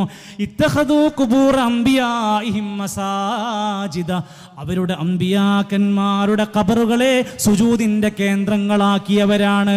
ഇമാം ബുഖാരി ഉദ്ധരിക്കുന്ന 4443 ഹദീസ്. എളുപ്പമാണ്, നമുക്ക് 4444 പരിചയം ഉണ്ടാവും. 4443 ഹദീസ്. എന്താ ഹദീസ്? മരിക്കുന്നതിൻ്റെ മുമ്പത്തെ വസിയ്യത്താണ്. അള്ളാഹുവിൻ്റെ വഹീൻ്റെ അടിസ്ഥാനത്തിലെ വർത്തമാനമാണ്. അംബിയാക്കന്മാരുടെ ഖബറുകളെ ആരാധനയുടെ മസ്ജിദിൻ്റെ കേന്ദ്രമാക്കി മാറ്റിയവർക്ക് ലഅനത്തുല്ലാഹ്, അള്ളാഹിൻ്റെ ശാപമുണ്ടാവട്ടെ എന്നാണ്. ഈ പണി ആരാ ചെയ്ത്? ആ വസിയത്ത് ആരാ അവിടെ പാലിക്കുന്നത്? ആരാ? എത്ര ഗൗരവത്തിലാണ് പറഞ്ഞത്. മറ്റൊരു ഹദീസിൽ കാണാം, ഹബശയിൽ നിന്ന് സ്വഹാബിമാര് പലരും കണ്ടു. ഉമ്മു ഹബീബ റളിയല്ലാഹു അൻഹ, ഉമ്മു സലമ റളിയല്ലാഹു അൻഹും അജ്മഈൻ, അവരൊക്കെ വന്നിട്ട് നബിനോട് ഹബശയിലുണ്ടായ സംഭവങ്ങളും അവിടുത്തെ യഹൂദികളും നസാറാക്കളുടെ ഓരോ ആരാധനകളെ പറ്റിയൊക്കെ പറഞ്ഞു കൊടുത്തപ്പോൾ നബി പറയാണ്, ഇന്ന ഉലൈക ഇദാ കാന ഫീഹിമുർ റജുലു സ്വാലിഹ് ഫമാത, അവരുടെ കൂട്ടത്തിൽ ഒരു സ്വാലിഹായ മനുഷ്യൻ മരിച്ചാൽ ബനവല ഖബരിഹി മസ്ജിദാ, അവർ വേഗം അവിടെ ഒരു മസ്ജിദായി ഒരു സുജൂദിന്റെ ആരാധനയുടെ കേന്ദ്രം ഉണ്ടാക്കുന്ന ടീമാണ്. നല്ലവരാണ്, നല്ല പറഞ്ഞ്. എന്നിട്ട് അടുത്ത വാക്ക് കേട്ടോ, ഉലൈക ശിറാറുൽ ഖൽഖി ഇൻദല്ലാഹി യൗമൽ ഖിയാമ, ഖിയാമത്ത് നാളിലെ ഏറ്റവും നികൃഷ്ടരായ മനുഷ്യർ ഇവരാണ്. സൃഷ്ടികളെ പോയി ആരാധിക്കുക. നല്ല മനുഷ്യന്മാർ മരിച്ചുപോയാൽ അവർക്ക് എടുപ്പുണ്ടാക്കി ആരാധനന്റെ കേന്ദ്രം ഉണ്ടാക്കുക. ഇന്ന മിൻ ശിറാരിൻ നാസി, ഹദീസ് നമ്പർ ഇമാം ബുഖാരി 3873 ഹദീസ്. അടുത്തത്, ഇന്ന മിൻ ശിറാരിൻ നാസി മൻ തുദ്രികുഹു സ്സാഅത്ത് വഹും മഹ്യാ വമൻ യത്തഖിദുൽ ഖുബൂറ മസാജിദാ, അവസാന നാളിൽ ഏറ്റവും നികൃഷ്ടന്മാരായ മനുഷ്യന്മാർ ഖുബൂറുകളെ മസാജിദുകളാക്കി മാറ്റുന്നവരാണ്. ഖബറുകളെ സുജൂദിന്റെ കേന്ദ്രങ്ങളാക്കുക, ആരാധനയുടെ കേന്ദ്രങ്ങളാക്കുക. അപ്പൊ പിന്നെ എന്തിനാ ഖബർ നമുക്കൊരു പാഠം പഠിക്കാനാ. ഓരോ മയ്യത്തും ചുമന്നിങ്ങനെ കൊണ്ടുപോയി പള്ളിക്കാട്ടിൽ ഖബറടക്കി വരുന്ന വിശ്വാസി പഠിക്കണം, ഇന്ന് ഞാൻ കൊണ്ടുപോകുകയാണ്, നാളെ എന്നെ കൊണ്ടുപോകും. ഇന്ന് ഞാൻ കുളിപ്പിച്ചവനാണ്, നാളെ ഞാൻ കിടന്നൊടുക്കൊണ്ടവനാണ്. ഇന്ന് എന്നെ പൊതിഞ്ഞവരാണ്, ഇന്ന് ഞാൻ പൊതിഞ്ഞവരാണെങ്കിൽ നാളെ എന്നെ പൊതിയാനുള്ളതാണ് ഈ മരണം എന്നതും ഖബർ എന്നതും പഠിപ്പിക്കാൻ. ഖബർ സന്ദർശിക്കാൻ വേണ്ടി പഠിപ്പിച്ചു. ആ ഖബർ സന്ദർശനത്തിന് പോകുമ്പോൾ എത്ര ആനനെ കൊണ്ടുപോകണം, ശിങ്കാരിമേളം ആര് നടത്തണം, ഗാനമേള ആര് നടത്തണം? ഹദീസിൽ കാണൂല. സൂറുൽ ഖുബൂറ, നിങ്ങൾ ഖബർ സന്ദർശിക്കണം. നമ്മളും അതാ പറയുന്നത്. എന്തിനാണ് അത്? ഫഇന്നഹാ തുദക്കിറുകുമുൽ മൗത, അത് മരണം ഓർമ്മിപ്പിക്കാനാ. വതുദക്കിറുകുമുൽ ആഖിറ, പരലോകം എന്നത് ഓർത്തെടുക്കാൻ വേണ്ടിയിട്ടാണ്. ഇവിടെ നമ്മുടെ നാട്ടിൽ പോണതൊക്കെ അതിന് വേണ്ടിയിട്ടാണോ? അതിനാണെങ്കിൽ ഭീമപ്പള്ളി പോകേണ്ട ആവശ്യമുണ്ടോ? അതിനാണെങ്കിൽ മടവൂർക്ക് പോകേണ്ട ആവശ്യമുണ്ടോ? ആരാ മടവൂർ? 35 കൊല്ലം മുമ്പ് മരിച്ച മനുഷ്യനാണ് മടവൂർ എന്ന് പറയുന്ന ചിറ്റടിമേത്തൽ അബൂബക്കർ എന്ന ഒരു മനുഷ്യൻ. ആ മനുഷ്യനെ കുറിച്ച് അവർ എഴുതിയ പുസ്തകം CM സ്മരണിക പോയി വായിച്ചോ, ഒരു 150 ഉറുപ്പിക കൊടുത്താൽ കിട്ടും. ഇരുന്ന് വായിച്ചോളിയും. ആ പുസ്തകത്തിൽ അവർ എഴുതി വെച്ചിട്ടുണ്ട്, CM മടവൂർ നമസ്കരിക്കാറില്ലായിരുന്നു. ഒന്ന് കഴിഞ്ഞില്ലേ? അതോടുകൂടി ക്ലോസ് ചെയ്ത അധ്യായം. സ്വർണത്തിന്റെ മോതിരം ധരിക്കാറുണ്ടായിരുന്നു, തുരുതുരാ സിഗരറ്റ് വലിക്കാറുണ്ടായിരുന്നു. ഒരു സാധാരണക്കാരന് ഹറാമാണ് സാധനം, പിന്നെ അങ്ങനെ അതിനേക്കാൾ മുന്തിയ ആൾക്കാർക്ക് പറ്റുമോ? നോമ്പെടുക്കാറില്ലായിരുന്നു, നോമ്പെടുക്കുന്ന മനുഷ്യർക്ക് ഭക്ഷണം കൊടുക്കാറുണ്ടായിരുന്നു. എന്തിനാണ് പട്ടിണി കിടക്കുന്നത്? ചോറ് കൊടുക്കും.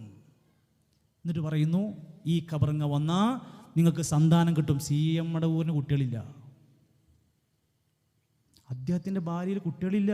ഇവിടുന്ന് പാടൊക്കെ ട്രെയിന് കയറി ഓടുകയാണ് അവിടേക്ക്.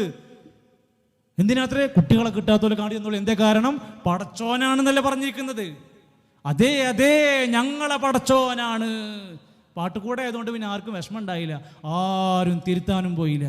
മുദബ്ബിറുൽ ആലമാണ്, ലോകം മുഴുവൻ നിയന്ത്രിക്കുന്നവനാണ്.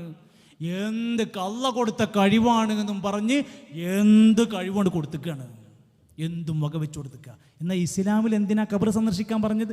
അവിടെ ആന ആവശ്യമില്ല, അമ്പാരി ആവശ്യമില്ല. എന്തിനാണ് ഇത്തരം മഖാമുകളിൽ ആന വന്നത്? ഉത്സവപ്പറമ്പാക്കി.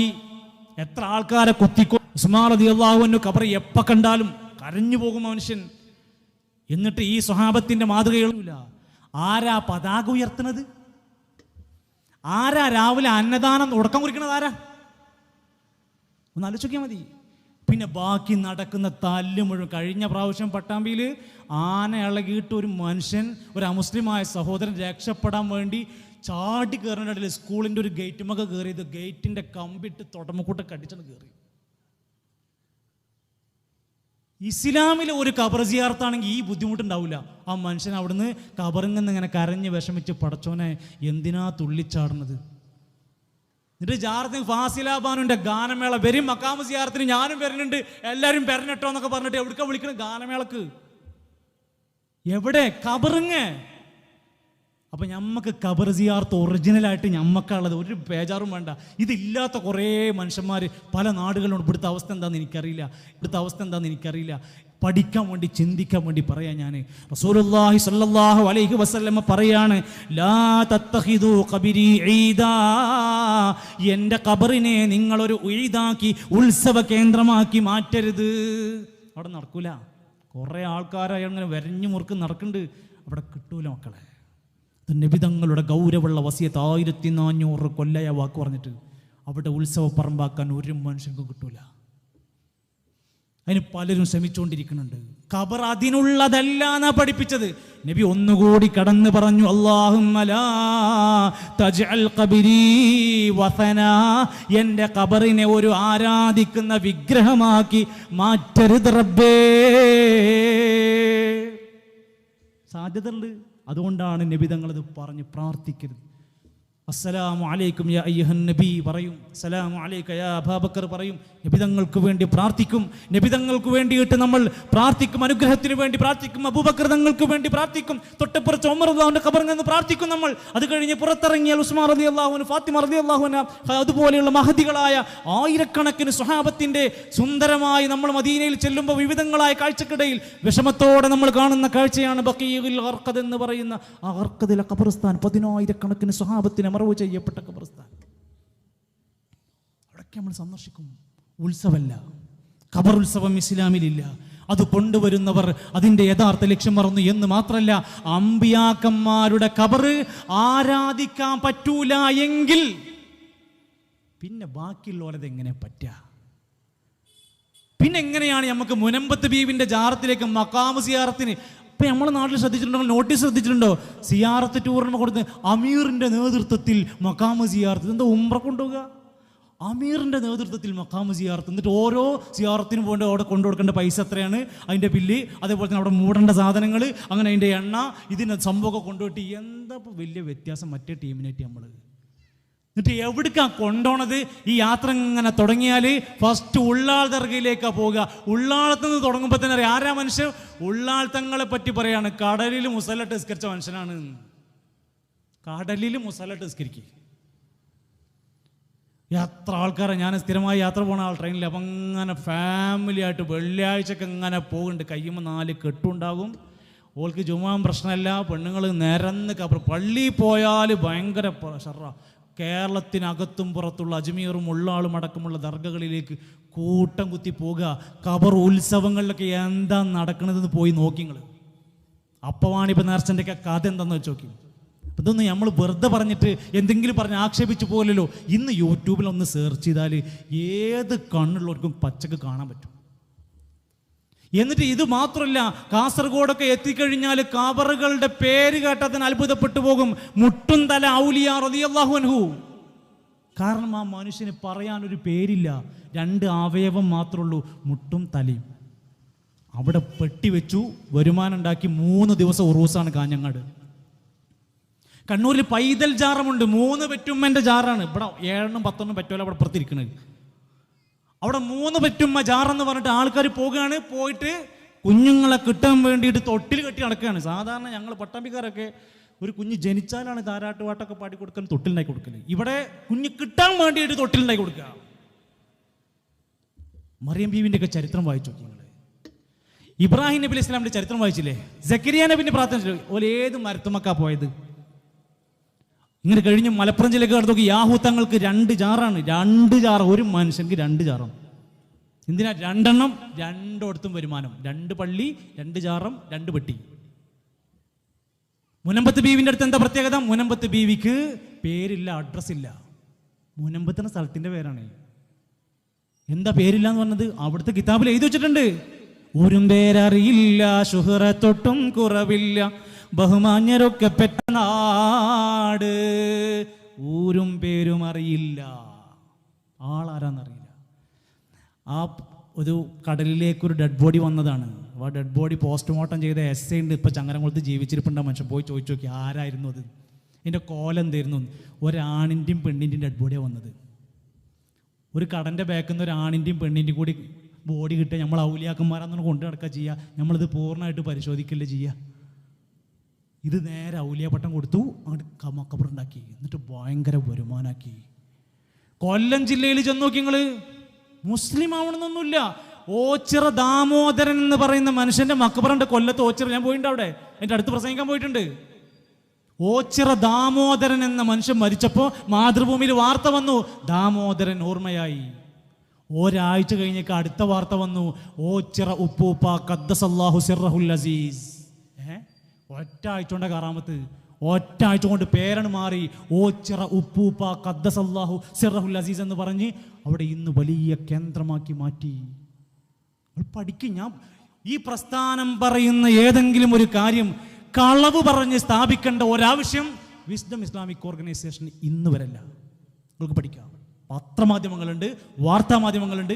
ഇനി അന്വേഷിക്കാൻ പോകാനുള്ള പൈസ വേണമെങ്കിൽ നമ്മൾ തരും, ഫ്രീ ആയിട്ട് തരും. ഞാൻ അത്രക്കും ക്രിസ്റ്റൽ ക്ലിയർ ആയിട്ട് സംസാരിക്കുന്നത്. അത്ര വരെ വിശ്വസനീയമായിട്ടാണ് നിങ്ങളോട് സംസാരിക്കുന്നത്. ഇത്ര വരെ ജനങ്ങളെ വഞ്ചിച്ചു കൊണ്ടിരിക്കുന്ന ഈ അവസ്ഥ. ഭീമാ പള്ളിയിലേക്ക് ഒരിക്കൽ നിങ്ങൾ പോയാൽ മതി, അവിടെ നടക്കുന്ന മുഴുവൻ കഥകളും അറിയും. നമ്മളെ പോലത്തെ ഒരു ഷേപ്പുള്ള ഒരാളെ കണ്ടങ്ങോട്ട് കയറ്റിവിടൂല, മാന്യന്മാരെ അങ്ങോട്ട് കയറ്റിവിടൂല എന്നർത്ഥം. പിടിച്ചു വെക്കും. ഞാൻ പറഞ്ഞു വന്നത് ഈ മഖാമു സിയാറത്തുകളിലേക്ക് കൊണ്ടുപോണത് എന്തിനാ? അവിടെ മഹാന്മാരാണ് മരിച്ചിരിക്കുന്നത്. അതുകൊണ്ട് മഹാന്മാർക്ക് ഒരുപാട് കഴിവുകളുണ്ട്. അപ്പോൾ അവർ മരിച്ചിട്ടില്ലേ? മരിച്ചാലും പ്രശ്നമല്ല. എന്താ മരിച്ചാലും പ്രശ്നമില്ല എന്ന് പറയുന്നത്? ഇതാ എഴുതി വച്ചിരിക്കുന്നു. സാധാരണഗതിയിൽ നമ്മൾ ഒരാളെ എപ്പോഴാ മരിച്ചു എന്ന് പറയാ? അയാളുടെ ശരീരവും ആത്മാവും നിശ്ചലമാകുമ്പോഴാണ്. അന്ത്യയാത്ര ചെയ്തു, മരിച്ചു, ഇഹലോകവാസം വെടിഞ്ഞു എന്നൊക്കെ പറയാ അല്ലേ? അമുസ്ലിങ്ങളൊക്കെ പറയും മൃത്യു വരിച്ചു, പ്രാണൻ വെടിഞ്ഞു, അന്ത്യനിദ്ര പ്രാപിച്ചു എന്നൊക്കെ പറയുമല്ലോ. എന്നാൽ ഇവർ പറയുന്നത് അങ്ങനെ പറയാൻ പറ്റൂല. സമസ്തയുടെ മുഷാവറ അംഗമായിരുന്ന അലി മുസ്ലിയാർ എഴുതാണ്. ഞാൻ ഇപ്പോൾ ഒരു പേര് വായിക്കുന്നുള്ളൂ. ആ പേര് വായിക്കാനുള്ള കാരണം ഇത് ക്ലിയർ ആവാൻ വേണ്ടിയിട്ട് മാത്രമാണ്. ഒരു വ്യക്തിനെയും ഉദ്ദേശിച്ച് പറയല്ല. എഴുതിയ ആൾ അലി മുസ്ലിയാർ എന്ന് പറയുന്ന ആളാണ്. അദ്ദേഹത്തിൻ്റെ കിതാബിൽ പറയാണ്, മരണാനന്തരം മനുഷ്യന്റെ സർവ്വ കഴിവുകളും നശിക്കുന്നു എന്നത് മുശ്രിക്കുകളുടെ വാദമാണ്. മരണാനന്തരം ഒരു വ്യക്തിയുടെ സകല കഴിവും നശിച്ചു എന്ന് പറഞ്ഞാൽ അത് മുശ്രിക്കിന്റെ വാദമാണ്. അതുതന്നെയാണ് മുജാഹിദുകളുടെയും വാദം. പാരാ മുശ്രിക്കാക്കിയത് ശ്രദ്ധിച്ചാൽ മതി. അത് തന്നെയാണ് മുജാഹിദുകളുടെയും വാദം. എന്നാൽ മരണാനന്തരം മനുഷ്യന്റെ കഴിവ് നശിക്കുകയല്ല, വർദ്ധിക്കുകയാണ് ചെയ്യുന്നത്. തീറ്റ കൂടുകയാണ്, ഉറക്കം കൂടുകയാണ്, ഫുട്ബോളൊക്കെ അടിപൊളിയായിട്ട് കളിക്കും, മരിച്ചു നിങ്ങൾ വിഷയാക്കേണ്ട, കഴിവ് കൂടുകയാണ്. ഇതിന് ഖുർആനിലും ഹദീസിലും ധാരാളം തെളിവുകളുമുണ്ട്. ഇനി എന്താ വേണ്ടത്? മാത്രമല്ല, മരണപ്പെട്ട മുഅ്മിനീങ്ങളുടെ ആത്മാക്കൾക്ക് മരണത്തിനു മുമ്പുള്ളതിനേക്കാൾ എത്രയോ ഇരട്ടി കഴിവ് വർദ്ധിക്കുന്നു. ഇതാണ് ഇസ്ലാമിൻ്റെ ആശയം. മൂപ്പരുണ്ടാക്കിയ ഇസ്ലാമിൻ്റെ ആശയം ഇതാണ്. നബിദിനം പ്രവാചക സവിശേഷതകൾ പുസ്തകത്തിൻ്റെ 99-ാമത്തെ പേജ് പ്രസിദ്ധീകരിച്ചത് സുന്നി യുവജന സംഘം. ഞാൻ ഞാൻ പേര് വായിച്ചതൊക്കെ നിങ്ങളുടെ നാട്ടിൽ ആരെങ്കിലും ശ്രദ്ധിക്കണ്ടെങ്കിൽ നിങ്ങൾക്ക് പഠിക്കാൻ എഴുതി വെക്കാൻ സംശയങ്ങളുണ്ട്, ക്ലിയർ ചെയ്യാൻ. ഈ പരിപാടി കഴിഞ്ഞോ ഈ കൊല്ലം കഴിഞ്ഞിട്ടോ നിങ്ങൾക്ക് ആർക്ക് സംശയമുണ്ടെങ്കിലും ഇതിൻ്റെ സംഘാടകരോട് നിങ്ങൾ ചോദിക്കണം, അതേതാ പുസ്തകം, അതാരാ പറഞ്ഞത്, ആ ആയത്ത് എവിടെയാണ്, ഈ ഹദീസ് എവിടെയാണ്. ഇൻഷാ അല്ലാഹ് ഇത് ലൈവായി ഇവിടെ റെക്കോർഡ് ചെയ്തിട്ടുണ്ട്, എവിടെ വേണമെങ്കിലും ഒഴിഞ്ഞിരുന്ന് നിങ്ങൾക്ക് കേൾക്കാം. 2, AP സമസ്തയുടെ യുവജന സംഘത്തിൻ്റെ നേതാവ് സഖാഫി അദ്ദേഹം എഴുതുകയാണ്, ഇസ്സുദ്ദീൻ കാമിൽ സഖാഫിയാണ്, നല്ല ബിരുദമുള്ള മനുഷ്യനാണ്. ആ മനുഷ്യന്റെ പുസ്തകത്തിന് ആദർശ ഡയറി എന്നാണ് പേര്. അതിൻ്റെ ഹെഡിങ് മാത്രം വായിക്കാം: കഴിവുകൾ മരണശേഷം. മരിച്ചാൽ കഴിവ് കൂടും. മരിച്ചവർ കാണുന്നു, ഒരു ഹെഡിങ്. മരിച്ചവർ കേൾക്കുന്നു, മരിച്ചവർ സഹായിക്കുന്നു, മരിച്ചവർ സംസാരിക്കുന്നു, മരിച്ചവർ നിസ്കരിക്കുന്നു, മരിച്ചവർ സഞ്ചരിക്കുന്നു, മരിച്ചവർ ഭക്ഷിക്കുന്നു, മരിച്ചവർ സംവദിക്കുന്നു. എന്നാൽ പിന്നെ സാധുവിനെ അവിടെ കൊണ്ടുപോയി വല്ല ആവശ്യമുണ്ടോ? ഇതൊക്കെ ചെയ്യുന്ന ആൾക്കാരെ ഞങ്ങൾ പറയലുള്ള പച്ച മനുഷ്യൻ, ജീവുള്ള മനുഷ്യൻ വിളിക്കലേ. എന്നാൽ ഇവരങ്ങനെ വിളിക്കാൻ പാടില്ല. ഇതൊക്കെ മരിച്ചോല് ചെയ്യണ പണി. സംവാദം നടത്തും, ഭക്ഷണം കഴിക്കും, നിസ്കരിക്കും, എല്ലാം ചെയ്യും. ആലോചിച്ചു, ഇതൊക്കെ നമ്മൾ വെറുതെ ഒരു വാശിക്ക് പറയണോ? ഇതിന് തല്ലുണ്ടാക്കേണ്ട വല്ല കേസും, ഇതിന് തല്ലേണ്ട ഒരു കേസും, ഇത് കേട്ടാൽ മതി, ഇത് 50 കേട്ടോ. 3ാമത് വായിച്ചുതരാം. 3ാമത്തേത് നെല്ലിക്കുത്ത് ഇസ്മായിൽ മുസ്ലിയാരാണ്, ഷെയ്ഖുന എഴുതുകയാണ്. സംസ്ഥാന നേതാവാണ്, ബഹുമാന്യനായ നേതാവാണ്, നല്ല ഒരുപാട് കിതാബ് എഴുതിയ മനുഷ്യനാണ്. എന്നാൽ കിതാബിൻ്റെ ഇടയിലൂടെ എഴുതി വച്ചിരിക്കുന്ന എന്താ? മരണത്തോടെ എല്ലാ കഴിവുകളും മുറിഞ്ഞു പോകുമെന്ന വിശ്വാസം ഭീകരമായ അപകടമാണ്. അപ്പോൾ ഭീകരവാദികൾ മരിച്ചുപോയാൽ എല്ലാ കഴിവും അവസാനിച്ചു എന്ന് പറഞ്ഞാൽ ഭീകരമായ അപകടമാണ്. മരിച്ചുപോയാൽ ജീവിതമുണ്ടെന്ന് പഠിപ്പിക്കുന്നതിൻ്റെ തത്വമെന്ത്? മരിച്ചുപോയവർക്ക് ഇരിക്കാനും നിൽക്കാനും പിടിക്കാനും നോക്കാനും കഴിയും, പരസ്പരം ബന്ധപ്പെടാനും സാധിക്കും. വൈഫൈ ഒന്നും ആവശ്യമില്ല. അങ്ങോട്ടും ഇങ്ങോട്ടൊക്കെ വാപ്പ ഞാൻ പോകട്ടോ, വാപ്പ കല്യാണം 27-ാം തീയതി ആട്ടോ, നിങ്ങളെന്നെ രാവിലെ തന്നെ വരണ, വലിയായിട്ട് നിങ്ങളെന്നെ നിൽക്കണട്ടോ എന്ന് പറയണേന് ഒരു കുഴപ്പമില്ല. ഒക്കെ ബന്ധപ്പെടാനുള്ള കണക്ഷനൊക്കെ ഉണ്ട്. എന്താണ് ഈ പഠിപ്പിക്കുന്നത്? ഇതൊക്കെ മലയാളത്തിൻ്റെ പുസ്തകമാണ്. ഇത് മലയാളത്തിൽ സാധുക്കൾ എഴുതി പഠിക്കും. ഇത് കേട്ടിട്ട് വിശ്വസിച്ചിട്ടാണ് ഈ സാധുക്കൾ പോണത്. ഇത്രയും ദൂരം സഞ്ചരിച്ച് ഈ മക്കാമുകൾ തേടിയിട്ട് അവിടെ ചെന്ന് കരയും, പ്രാർത്ഥിക്കും, പൊട്ടിക്കരയും. എത്ര ഓഡിയോ ക്ലിപ്പും വീഡിയോ ക്ലിപ്പുണ്ട്. തങ്ങളെ കാണുന്നില്ലേ, ഞങ്ങളെ ഏറ്റെടുക്ക് തങ്ങളെ, ഞങ്ങൾക്ക് മാപ്പുതായ തങ്ങളെ, ഞങ്ങളെ പ്രയാസം നീക്കിത്തായ തങ്ങളെ. ആരോടാ? അവിടെ കിടക്കുന്ന മഹാനോടാണ് ഈ പറയണത്. ഇതിനെയാണ് നമ്മൾ പറഞ്ഞിരിക്കുന്നത് ഇത് വലിയ അപകടങ്ങളിലേക്കാണ് പോണത്. എന്നിട്ട് ഖുർആനിലും ഹദീസിലും ഇതിന് തെളിവുണ്ട് എന്നുകൂടി പറഞ്ഞപ്പോൾ നമുക്ക് ബാധ്യത കൂടുകയാണ്. വിശുദ്ധ ഖുർആനിൽ അൽ ബഖറയിലെ 259-ാമത്തെ ആയത്തിൽ ഉസൈർ നബി അലൈഹിസ്സലാമിന്റെ ചരിത്രം പറയുകയാണ്. കേട്ടോളി, വിശുദ്ധ ഖുർആനിൽ ഉസൈർ നബിന്റെ ചരിത്രം പറയാണ്. 259-ാമത്തെ ആയത്ത് അൽ ബഖറയിൽ ഉസൈർ നബിയെ അല്ലാഹു തആല ഒന്ന് ഉറക്കിക്കിടത്തി, മരിപ്പിച്ചിട്ടില്ല, ഉറക്കിക്കിടത്തിക്കാണ്. മരിച്ച ആളുകളെ എങ്ങനെയാ അല്ലാഹു ജീവിപ്പിക്കുക എന്നുള്ള പഠനമാണ്.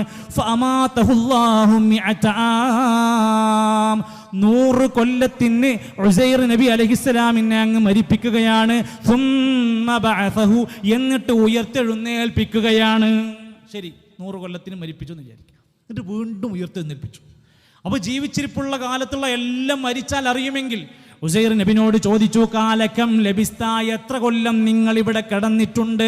കാല, ഉസൈർ നബി പറഞ്ഞു, ലബിസ്തു യൗമൻ ഔ ബഅദ യൗം, ഞാൻ ഒരു ദിവസമോ അല്ലെങ്കിൽ അല്പ ദിവസമോ ഉറങ്ങിയിട്ടുള്ളൂ, കിടന്നിട്ടുള്ളൂ.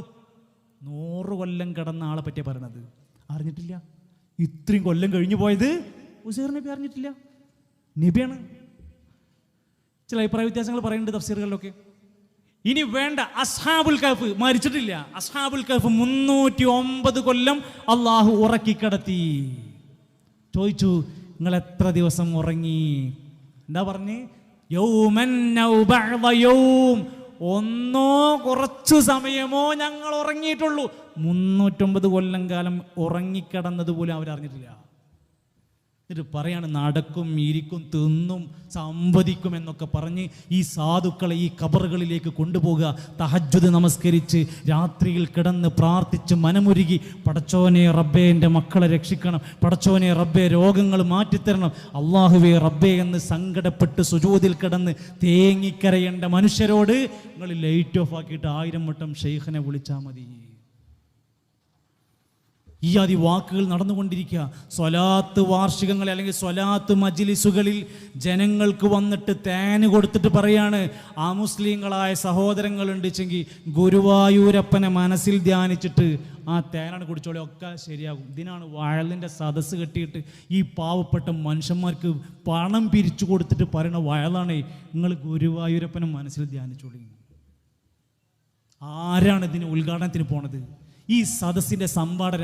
ഇന്ന് വരെ നമ്മുടെ നാട്ടിലെ ഏതെങ്കിലും ഒരു മനുഷ്യനെ എതിർത്തുകൊണ്ട് ഈ മുജാഹിദ് പ്രസ്ഥാനമല്ലാതെ എഴുന്നേറ്റ് നിന്ന് സടകുടഞ്ഞിട്ട് ഇത് ശരിയല്ല എന്ന് പറയാനുള്ള ആണത്തവും നട്ടലുള്ളവർ ഈ നാട്ടിലാരാ? ഇത് ബാധ്യതയാണ്. തലങ്ങോട്ട് കൊണ്ടുപോയാലും ഇത് ബാധ്യതയാണ്. ഇത് പറഞ്ഞേ പറ്റൂ. ഇതൊരാളും പറഞ്ഞില്ലെങ്കിൽ നമ്മൾ കുറ്റക്കാരാ. യാ ബുനയ്യ, പൊന്നുമോനെ, ലാ തുശ്രിക് ബില്ലാഹ്, അല്ലാഹുവിൽ പങ്കു ചേർക്കല്ലേ.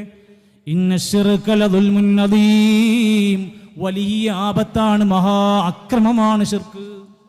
മനുഷ്യൻ നിസ്കരിച്ചിട്ട് കാര്യമില്ല, തഹജ്ജുദ് സ്വീകരിക്കൂല, ഹജ്ജ് സ്വീകരിക്കൂല, നോമ്പ് സ്വീകരിക്കൂല. ലയഹബതന്ന അമലുക്, ശിർക്ക് ചെയ്താൽ നിങ്ങളുടെ അമലുകൾ പൊളിഞ്ഞു പോകും. സ്വർഗം കിട്ടുമോ? വമൻ യുശ്രിക് ബില്ലാഹ് ഫഖദ് ഹറമല്ലാഹു അലൈഹിൽ ജന്ന, സ്വർഗം ഹറാമാകും. നമ്മൾ ആകെ ജീവിക്കണത് കിട്ടാനാ, ആ സ്വർഗം നിഷിദ്ധമാക്കും. എന്ത് പാപം ചെയ്താലും, കൊലപാതകം നടത്തിയ പടച്ചോൻ പുറത്തുവരും, വ്യഭിചാരം പുറത്തുവരും, പലിശയെന്ന് മോചനം കിട്ടിയ നേരെ രക്ഷപ്പെടാൻ പോലും കൊതിച്ച് മാറിയ രക്ഷപ്പെട്ട തൗബണ്ട്. ഇന്നല്ലാഹ ലാ യഗ്ഫിറു അൻ യുശ്റക ബിഹി വയഗ്ഫിറു മാ ദൂന ദാലിക ലിമൻ യശാ. ശിർക്കല്ലാത്ത പാപങ്ങൾ അല്ലാഹു ഉദ്ദേശിക്കുന്നവർക്ക് പുറത്തു കൊടുക്കും. ശിർക്കിന്ന് രക്ഷപ്പെടാതെ, മോചനം നേടാതെ അത് പുറത്തിട്ടില്ല. ഈ ഗൗരവത്തോടെ നമ്മൾ ഈ വിഷയങ്ങളെ കാണണമെന്ന് മാത്രം പറഞ്ഞ് ഞാൻ ആ വിഷയം അവസാനിപ്പിക്കുക. സഹോദരങ്ങളെ, എൻ്റെ സംസാരം അവസാനിപ്പിക്കുമ്പോൾ സഹോദരിമാർ ഈ സദസ്സിലുണ്ട്, മക്കളുണ്ട്, രക്ഷിതാക്കളുണ്ട്, കുടുംബങ്ങളുണ്ട്. നമ്മുടെ ജീവിതത്തിൽ വളരെ വിലപ്പെട്ടതായ നമ്മുടെ കുടുംബത്തെ ഇതുപോലെ ദീന് കേട്ട് പഠിച്ച് അന്ധവിശ്വാസങ്ങളുടെ മാറാപ്പ് ഭാണ്ഡങ്ങളുടെ കെട്ടഴിച്ചു വെച്ച് പൗരോഹിത്യത്തിൻ്റെ ചൂഷണങ്ങളിൽ നിന്ന് രക്ഷപ്പെട്ട് അള്ളാഹുവിൻ്റെ ദീനിലേക്ക് വരുന്ന ഒരു കുടുംബമായി, ഒരു ഭാര്യയായി, ഭർത്താവായി നമ്മൾ മാറാൻ തുടങ്ങണം. ഞാൻ എൻ്റെ ബാധ്യത നിർവഹിക്കുന്നു. ഈ നാട്ടുകാർ, തസ്ബീഹിന്റെ സംഘാടകർ ഓല ബാധ്യത നിർവഹിക്കുന്നു. അവൻ്റെ ബാധ്യതകൾ നിർവഹിച്ചിരിക്കണം. വൽ അസ്ർ ഇന്നൽ ഇൻസാന ലഫീ ഖുസ്ർ, നഷ്ടത്തിലാണ്. ആര്? പരസ്പരം ഹക്ക് കൊണ്ട് ഉപദേശിക്കാത്തിടത്തോളം കാലം നമ്മൾ നരകത്തിലാണ്. സഹോദരിമാരെ, നമുക്ക് സ്വർഗം വേണമെന്ന് ആഗ്രഹിക്കുന്നുണ്ടോ? ശിർക്ക് ചെയ്തതിൻ്റെ ഗൗരവം പറഞ്ഞ പോലെ ഹദീസുകളൊക്കെ വായിച്ചു നോക്കിയാൽ ഭർത്താവിൻ്റെ പൊരുത്തവും തൃപ്തിയും നേടാതെ ഒരു പെണ്ണെ നിനക്ക് സ്വർഗം കിട്ടൂല. ദാമ്പത്യ ജീവിതം ഇസ്ലാമിൽ വലിയ ബന്ധമാണ്. ഒരു പെണ്ണിനെ ഒരു ആൾ മഹർ നൽകി വിവാഹം ചെയ്ത് കൊണ്ടുവന്നത് മുതൽ ഭാരിച്ച ചുമതലയാണ് ഒരു പെണ്ണിൻ്റെ തലയിൽ. അത് കേവലം ഒരു ടൂർമേ, അത് 4 ബിരിയാണി കഴിച്ചാൽ തീരുന്ന ബന്ധമല്ല.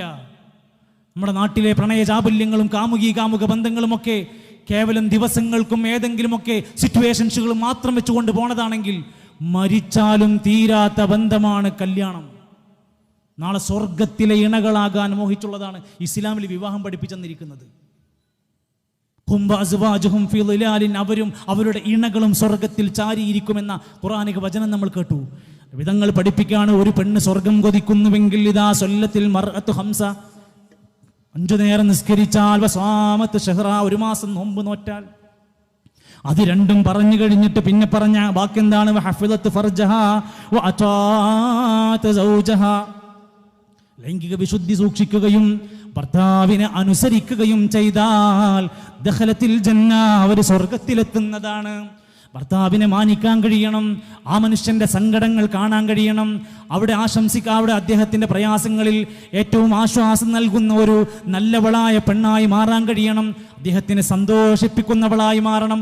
മുഖം കറുപ്പിച്ചവളായി നീ മാറരുത്, ഒരു പരാതിപ്പെട്ടിയായി നീ മാറരുത്, അദ്ദേഹത്തിൻ്റെ അസാന്നിധ്യത്തിൽ അശ്രദ്ധയുള്ളവരായി മാറരുത്. വീട്ടിലെ ഏതേത് ജോലി ചെയ്താലും നല്ല ദീയത്തോടുകൂടെ അത് ചെയ്താൽ നമുക്ക് സ്വർഗം നേടാനുള്ള വഴിയാണ്. ഭർത്താവിനെയും മക്കളെയും നല്ല രൂപത്തിൽ അവരെ വീട്ടിൽ നിന്ന് പറഞ്ഞയച്ചാൽ, യാത്രയാക്കിയാൽ അതിൻ്റെ വമ്പിച്ച പ്രതിഫലമാണ് തിരിച്ചു വരുന്നത് വരെ. ഭാര്യയും ഭർത്താവും ഒക്കെയായി ജീവിക്കുമ്പോൾ നാട്ടിൽ നിന്ന് അവർ തിരിച്ചിറങ്ങി വേറെ ഒരു സ്ഥലത്തേക്ക് ജോലിക്ക് പോയി തിരിച്ചു വരുന്നവർ പലരും ആംബുലൻസിലാണ് വരുന്നത്, പലരും രോഗികളായിട്ടാണ് വരുന്നത്, പലരും തളർന്നു വീണാണ് വരുന്നത്. അള്ളാഹു കാത്തുരക്ഷിക്കുമാറാകട്ടെ. നമ്മൾ ഓരോരുത്തരും നമ്മുടെ മക്കളെയും കുടുംബത്തെയും മാന്യമായി യാത്രയാക്കാൻ ശ്രമിക്കുക. ഭർത്താവിന് തിന്മയിലേക്ക് പോകാനുള്ള സകല സാഹചര്യങ്ങൾക്കും മുടക്കമുണ്ടാകേണ്ടത്, പോകാനുള്ള ഒരു സാഹചര്യവും ഇട്ടുകൊടുക്കാതെ ഒരു ശ്രദ്ധിക്കേണ്ടത് ഭാര്യയാണ്. ഭർത്താവിൻ്റെ കൂട്ടുകെട്ടിൽ വരെ അവർ ശ്രദ്ധിക്കേണ്ടതുണ്ട്. നല്ല നിലക്കുള്ള ശാരീരിക ബന്ധം ഊട്ടിയുറപ്പിക്കണം. നല്ല മാനസിക ബന്ധങ്ങൾ അവർക്കിടയിൽ ഉണ്ടാവണം. ദീനിയായ ഭാര്യയും ദീനിയായ ഭർത്താവുമായി അവർ മാറാൻ വേണ്ടി ശ്രമിക്കണം. ഭർത്താക്കന്മാരോടും ഇസ്ലാം പറഞ്ഞു ഭാര്യമാരോട് വളരെ നല്ല ഒരു പെരുമാറ്റത്തിൻ്റെ ഉടമയാകാൻ. വഅശിറുഹുന്ന ബിൽ മഅറൂഫ്, ഭാര്യമാരോട് മാന്യമായി പെരുമാറണം. അവൾക്ക് വസ്ത്രം കൊടുക്കണം, ഭക്ഷണം കൊടുക്കണം. വലാ തദ്രിബിൽ വജ്ഹ്, അവളുടെ മുഖത്തടിക്കരുത്. വലാ തുകബ്ബിഹ്, വഷളാക്കരുത്. വലാ തഹ്ജുറു ഇല്ലാ ഫിൽ ബൈത്ത്, വീട്ടിൽ വെച്ചല്ലാതെ പിണങ്ങരുത്. ഭർത്താക്കന്മാർക്ക് റോളുണ്ട്. അവരുടെ ചെലവ് വഹിക്കണം, അവരുടെ മനസ്സ് വായിക്കാൻ കഴിയണം. ശമ്പളമില്ലാതെ പണിയെടുക്കുന്നവരാണ്. ഹർത്താലുകളും സമരങ്ങളും ചുവപ്പ് കാണുന്ന കലണ്ടറിന്റെ തീയതിയും ഒന്നും ബാധിക്കാത്ത നമ്മുടെ ഭാര്യമാർ നമ്മുടെ വീടിന്റെ അത്താണിയാണ്. അവരെ പരിഗണിക്കുന്നവരാകണം, അവരോട് മാന്യന്മാരാകാൻ ശ്രദ്ധിക്കണം. നമ്മൾ ഭാര്യയും ഭർത്താവും ഇതൊരു കുടുംബമാണ് എന്നും ഈ കുടുംബത്തിൻ്റെ ഈ തോണിയിൽ നമ്മളെല്ലാവരും ഒരുമിച്ച് നീങ്ങണം. ഇതിൽ ഒരാൾ കടന്നാടിക്കളിച്ചാൽ ഇത് മറിയും. കേടുവന്ന നശിച്ച ഒരു മകനുണ്ടായാൽ, കണ്ണീര് കുടിപ്പിക്കുന്ന അനുസരണയില്ലാത്തൊരു മകളായി മാറിയാൽ ആ തോണി ഉലഞ്ഞുകൊണ്ടിരിക്കും. ഇവിടെ നമുക്ക് 4 പേർക്കും എല്ലാവർക്കും അവരുടേതായ ബാധ്യതയുണ്ട്. നമ്മുടെ വീട് ഇസ്ലാമികമായ അന്തരീക്ഷമുള്ളതായി മാറണം. വഴക്കും ബഹളങ്ങളും ഇല്ലാത്ത, കാരുണ്യത്തിൻ്റെ മലക്കുകൾ പ്രവേശിക്കുന്ന, സുന്നത്ത് നമസ്കാരങ്ങളുള്ള, സ്ത്രീകൾ സമയബന്ധമായി നമസ്കരിക്കുന്ന വീടായി മാറണം. ലാ തജ്അലൂ ബുയൂതകും മഖാബിറ, നിങ്ങളുടെ വീട് മഖ്ബറകളാക്കി മാറ്റരുത്. നിസ്കാരമില്ലാത്ത, ഖുർആനോട് ഓത്തില്ലാത്ത വീടാക്കി മാറ്റരുത്. നമ്മുടെ മക്കൾക്ക് നാട്ടിലും വീട്ടിലും എന്തൊക്കെ പ്രശ്നങ്ങൾ നടന്നാൽ, അങ്ങാടിയിലും ക്യാമ്പസിലും എന്ത് തല്ല് നടന്നാലും, ആര് ഹാൻഡ്സ് കൊണ്ടുവന്നാലും, സിഗരറ്റ് തന്നാലും, NDMA തന്നാലും, വീട് ഓർമ്മിക്കാൻ കഴിയണം. വീട് ആശ്വാസത്തിന്റെ കേന്ദ്രമായി മാറണം. വല്ലാഹു ജഅല ലക്കും മിൻ ബുയൂതികും സകനാ, നിങ്ങളുടെ വീട് ആശ്വാസത്തിന്റെ കേന്ദ്രമാകണം. പേടിച്ച് വിറച്ചു വന്ന നബി തങ്ങൾ എവിടേക്കാ പോയത്? ഖദീജ ബീവിന്റെ അടുത്തേക്ക്. ആശ്വാസത്തിന്റെ കേന്ദ്രമാണ്. നമ്മുടെ ഏത് പ്രതിസന്ധികളിലും നമ്മെ രക്ഷപ്പെടുത്താൻ പറ്റുന്ന ചിലരുടെ വീട്ടിലുണ്ട് എന്ന സുരക്ഷിത ബോധം നമ്മുടെ കുടുംബങ്ങളിൽ ഉണ്ടാവണം. മക്കളെ കുറിച്ച് അറിയാത്ത വാപ്പമാർ ഈ അങ്ങാടിയിലെ മുഴുവൻ മനുഷ്യരോടും പറയാ, നമ്മുടെ മക്കൾക്ക് എന്താ കുഴപ്പമെന്ന് ചോദിക്കുന്നവരോട് മുഴുവൻ തിന്മകളെയും നിസ്സാരമായിട്ടാണ് കാണാം. എന്താ പൊന്ന് വലിച്ചാൽ ഒരു ടൂറ് 4 ദിവസം പോയാൽ എന്താ കുഴപ്പം? എന്താ ബുള്ളറ്റ് തന്നെ എടുത്തപ്പോൾ എന്താ കുഴപ്പം? എന്താ എൻ്റെ അടുത്ത് പൈസ അല്ലെങ്കിൽ വാപ്പാടുത്ത് പൈസ അല്ലേ, ഒരു ഐഫോൺ തന്നാൽ എന്താ കുഴപ്പം? എത്ര ആത്മഹത്യകളെ ഫോണിൻ്റെയും ബൈക്കിൻ്റെയും ടിവിൻ്റെയും പെരുമാറി നടക്കുന്നത്. തിന്മകളെ നിസ്സാരമായി കാണുക, മദ്യത്തിൻ്റെയും ലഹരിയുടെയും ലെസ്ബിയനിസത്തിൻ്റെയും സ്വവർഗരതിൻ്റെയും അടിമകളായി മാറുക. ആണിൻ്റെ ഒപ്പം ഓരങ്ങനെ ഉദ്ഘാടനം ചെയ്യാൻ നടക്കുക, പെണ്ണിൻ്റെ ഒപ്പം അവരെ പൊക്കി നടക്കാൻ സിനിമാ താരങ്ങൾ റെഡി വന്നിരിക്കുക. ഇത് നമ്മളെ കുട്ടികൾ ഇങ്ങനെ കണ്ടുകൊണ്ടിരിക്കുക. ഇനി അമ്മക്ക് എന്താ കുഴപ്പം എന്നിങ്ങനെ തോന്നി കൊടുങ്ങുക. നമ്മുടെ മക്കളിൽ കണ്ടുകൊണ്ടിരിക്കുന്ന ഏതേത് പ്രശ്നങ്ങളെയും കണ്ടറിഞ്ഞ് വലതുൻ സാലിഹുൻ യദ്ഉ ലഹു എന്ന് പറയാൻ പറ്റുന്ന രൂപത്തിൽ, മികച്ച രൂപത്തിൽ അവരെ വളർത്താൻ ഒരു ബാപ്പയും ഉമ്മയും ശ്രദ്ധിക്കുക. പോലീസായി മാറരുത്. നിങ്ങൾ എപ്പോൾ നോക്കിയാലും ചോദ്യം ചെയ്യുക. ജയിലറകളെ മാതിരി ആക്കരുത് വീട്. വളരെ സ്വാതന്ത്ര്യം ലഭിക്കണം. 4 കാര്യം നമ്മളെ കുട്ടിക്ക് കിട്ടണം: സ്വാതന്ത്ര്യം, സ്നേഹം, അംഗീകാരം, പ്രശംസ. ഇത് കിട്ടിയ ഒരു കുട്ടിക്ക് ഒരു മനുഷ്യൻ യാത്ര പൊടി കൊടുത്താലും ഓൻ വലിക്കൂല.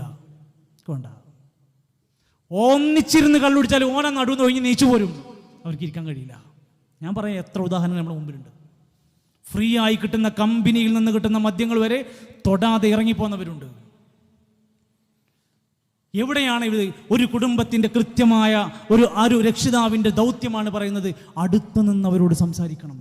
അടുക്കളയിൽ നിന്നെല്ലാം അടുത്ത് നിന്നിട്ട് കണ്ണിൽ നോക്കി സംസാരിക്കണം. ഫോണിലല്ല, കണ്ണിൽ നോക്കി സംസാരിക്കണം. തൊട്ട് സംസാരിക്കണം കുട്ടികളോട്. നമ്മൾ തൊടൂല, നമ്മൾ ഡേഞ്ചർ സോണിലാണ് കിടക്കണം. തൊടൂല. എന്താ തൊടാത്ത്? നമ്മക്കാണത് തൊടാനുള്ള അധികാരം. നമ്മളെ കുട്ടിനെ മാഷ് തൊട്ടു എന്ന് പറഞ്ഞാൽ നമ്മൾ വണ്ടി എടുത്ത് ഓടൂലേ? തൊടണ്ടവരാണ് നമ്മൾ. ആ തൊടല് കിട്ടാഞ്ഞിട്ടാണ് വഴിയിൽ നിന്ന് കിട്ടുന്നവരുടെ തൊടലും തോണ്ടലും കിട്ടാൻ ഓടി നടക്കുന്നത്. നമ്മളൊന്ന് ചേർത്ത് പിടിക്കുക. നമ്മൾ കെട്ടിപ്പിടിച്ചെത്ര ദിവസമായി? നമ്മുടെ കുട്ടിൻ്റെ നെറുകത്തുമ്മ വെച്ചിട്ട് എത്ര ദിവസമായി? നമ്മുടെ പ്രിയപ്പെട്ട കോളേജ് പഠിക്കുന്ന നമ്മുടെ പയ്യൻ്റെ ചാരത്തിരുന്ന് വർത്താനം പറഞ്ഞിട്ട് എത്ര ദിവസമായി? നമ്മൾ പറഞ്ഞു, ഓനോട് പറഞ്ഞിട്ട് കാര്യമല്ല. ഇയാൾ തീരുമാനിക്കല്ലേ, കാര്യമുണ്ട്. എൻ്റെ മകൻ നന്നാകൂല എന്ന് പ്രതിജ്ഞ എടുക്കല്ലേ, മക്കൾക്കെതിരായി നീ പ്രാർത്ഥിക്കല്ലേ, മാന്യമായി അവരോട് സംസാരിക്കുക. പല നിലക്കുമുള്ള പ്രശ്നങ്ങൾ പ്രയാസങ്ങൾ ഉണ്ടാകും, ക്ഷമയോടെ അവരോട് പെരുമാറുക. ഒരിക്കലും നിങ്ങളെ മക്കൾക്ക് എതിരായി നന്നാകൂല, ഗുണം പിടിക്കൂല, ഒരുത്തം കിട്ടോനാണ് എന്ന വാക്ക് പറയരുത്. ലാ തദ്ഉ അലാ ഔലാദിക്കും, നിങ്ങളുടെ മക്കൾക്കെതിരെ പ്രാർത്ഥിക്കരുത്. മഹാന്മാരായ പ്രവാചകന്മാർ മക്കൾ നന്നാകാൻ വേണ്ടി കൊടുത്ത വിലപ്പെട്ട ഉപദേശം കാണാം. യാ ബനിയ, യാക്കൂബ് നബി ഇബ്രാഹിം നബി മക്കളോട് പറയാണ്, യാ ബനിയ, പൊന്നുമക്കളെ, ഇന്നല്ലാഹ അസ്തഫാ ലക്കുമുദ്ദീൻ, അല്ലാഹ് നിങ്ങൾക്കിതാ ഒരു ദീന് തന്നിരിക്കുന്നു. ഫലാ തമൂതുന്ന ഇല്ലാ വഅൻതും മുസ്ലിമൂൻ, മുസ്ലിമായിട്ടല്ലാതെ നിങ്ങൾ മരിക്കരുത്. മരിക്കണതിന് മുമ്പത്തെ വസിയത്താണ് യാക്കൂബ് നബി ഇബ്രാഹിം നബി, മക്കളെ മതം വിടരുത്. നമ്മളോട്ട് എന്താ പറയാ, നിങ്ങൾ ഈ മതം കൊണ്ടുവന്നിട്ടാണ് ഈ പ്രശ്നമാണിത്, മനുഷ്യന്മാരായ പോരെ. നല്ല മനുഷ്യനാണ് നല്ല മതത്തിലുള്ളത്. ഈ മതം പഠിപ്പിക്കുന്നത് നല്ലൊരു മനുഷ്യനായ മതമുള്ള മനുഷ്യനാകാനാ. മതമുള്ള മനുഷ്യനായാൽ വാപ്പാനോടും ഉമ്മാനോടും മാന്യമായി പെരുമാറും, 5 നേരം പള്ളിയിൽ പോയി നിസ്കരിക്കും, അനാഥരായ കുട്ടികളെ സംരക്ഷിക്കും, പാവപ്പെട്ട മനുഷ്യർക്ക് ഭക്ഷണം മേടിച്ചു കൊടുക്കും. ഇതൊക്കെ മതം പഠിപ്പിക്കുന്ന മൂല്യങ്ങളാണേ. വേഷത്തിലും മുടിയിലും മര്യാദ പാലിക്കും, മുതിർന്നവരോട് ബഹുമാനം ഉണ്ടാകും, ചെറിയവരോട് കരുണയുണ്ടാകും. എല്ലാ നന്മകളും പഠിപ്പിക്കുന്ന ഈ ദീന് വിട്ടുകൊണ്ടാവരുത് മക്കളെ നമ്മുടെ പുരോഗതി. കുടുംബത്തിൽ മക്കളാവട്ടെ കുടുംബങ്ങളാവട്ടെ അശാന്തിയുടെ അഗ്നിപർവ്വതങ്ങൾ പുകയുന്ന ഇടങ്ങളായി കുടുംബങ്ങൾ മാറിക്കൊണ്ടിരിക്കുകയാണ്. ലഹരിയുടെ നീരാളിപ്പിടുത്തത്തിൽ ഞെരിഞ്ഞമരുന്ന മക്കളുള്ള പുതിയ കാലഘട്ടമാണ്. ജീവിത വഴിയിൽ എപ്പോഴോ പരിചയപ്പെട്ടവരുടെ കൂടെ ഒളിച്ചോടാൻ 18 തികയാൻ കാത്തു നിൽക്കുന്ന മക്കളുള്ള കാലമാണ്. 18 കൊല്ലം നോക്കിയ നമ്മൾ 3.5 മാസം മാത്രം പരിചയമുള്ളവൻ്റെ കൂടെ, അവൻ്റെ മതം പ്രശ്നമല്ല, പാർട്ടി പ്രശ്നമല്ല, അവന് വേണ്ടി ഒപ്പിട്ട് കൊടുത്ത് പിന്നാലെ നടക്കുന്ന മക്കളുള്ള കാലഘട്ടമാണ്. അവിഹിത ബന്ധങ്ങളും സ്വരച്ചേർച്ചയില്ലായ്മയും സമാധാനം നഷ്ടപ്പെടുന്ന ഇണകളുടെ ഒട്ടനേകം ഉദാഹരണങ്ങളാണ് നമുക്ക് ഇടയിൽ നിന്ന് നടന്നുകൊണ്ടിരിക്കുന്നത്. വിവാഹം തന്നെ വേണ്ടെന്ന് പറയുന്ന ഒരു പുതിയ കാലഘട്ടത്തിൽ നമ്മുടെ രക്ഷിതാക്കൾ ഏറെ ബേജാറായിക്കൊണ്ടിരിക്കുകയാണ്. മതവും ധാർമ്മികതയും ഒന്നും ആവശ്യമില്ലെന്ന് പറഞ്ഞ് തോന്നിയതുപോലെ നടക്കുന്ന കുത്തഴിഞ്ഞ ജീവിതമുള്ള പുതിയ കാലഘട്ടത്തിൽ നമുക്കൊരു തുരുത്തുണ്ട്, ഇസ്ലാമാകുന്ന ഈ മതം പഠിക്കുക. പീസ് റേഡിയോ 24 മണിക്കൂർ എത്ര രാജ്യങ്ങളിൽ 10 ലക്ഷത്തിലേറെ ആളുകൾ ഡൗൺലോഡ് ചെയ്ത് തൻ്റെ മൊബൈൽ ഫോണിലെ നെറ്റ് ഉപയോഗിച്ച് ഇരുന്ന് കേട്ട് പഠിച്ചുകൊണ്ടിരിക്കുന്നു. ഞാനും നിങ്ങളും എവിടെയാണുള്ളത്? ജമീൽ ആപ്പ് എന്ന് പറയുന്ന വീഡിയോ കണ്ട് പുസ്തകങ്ങൾ നോക്കി പഠിക്കാനുള്ള ജമീൽ ആപ്പ് ഉണ്ട്.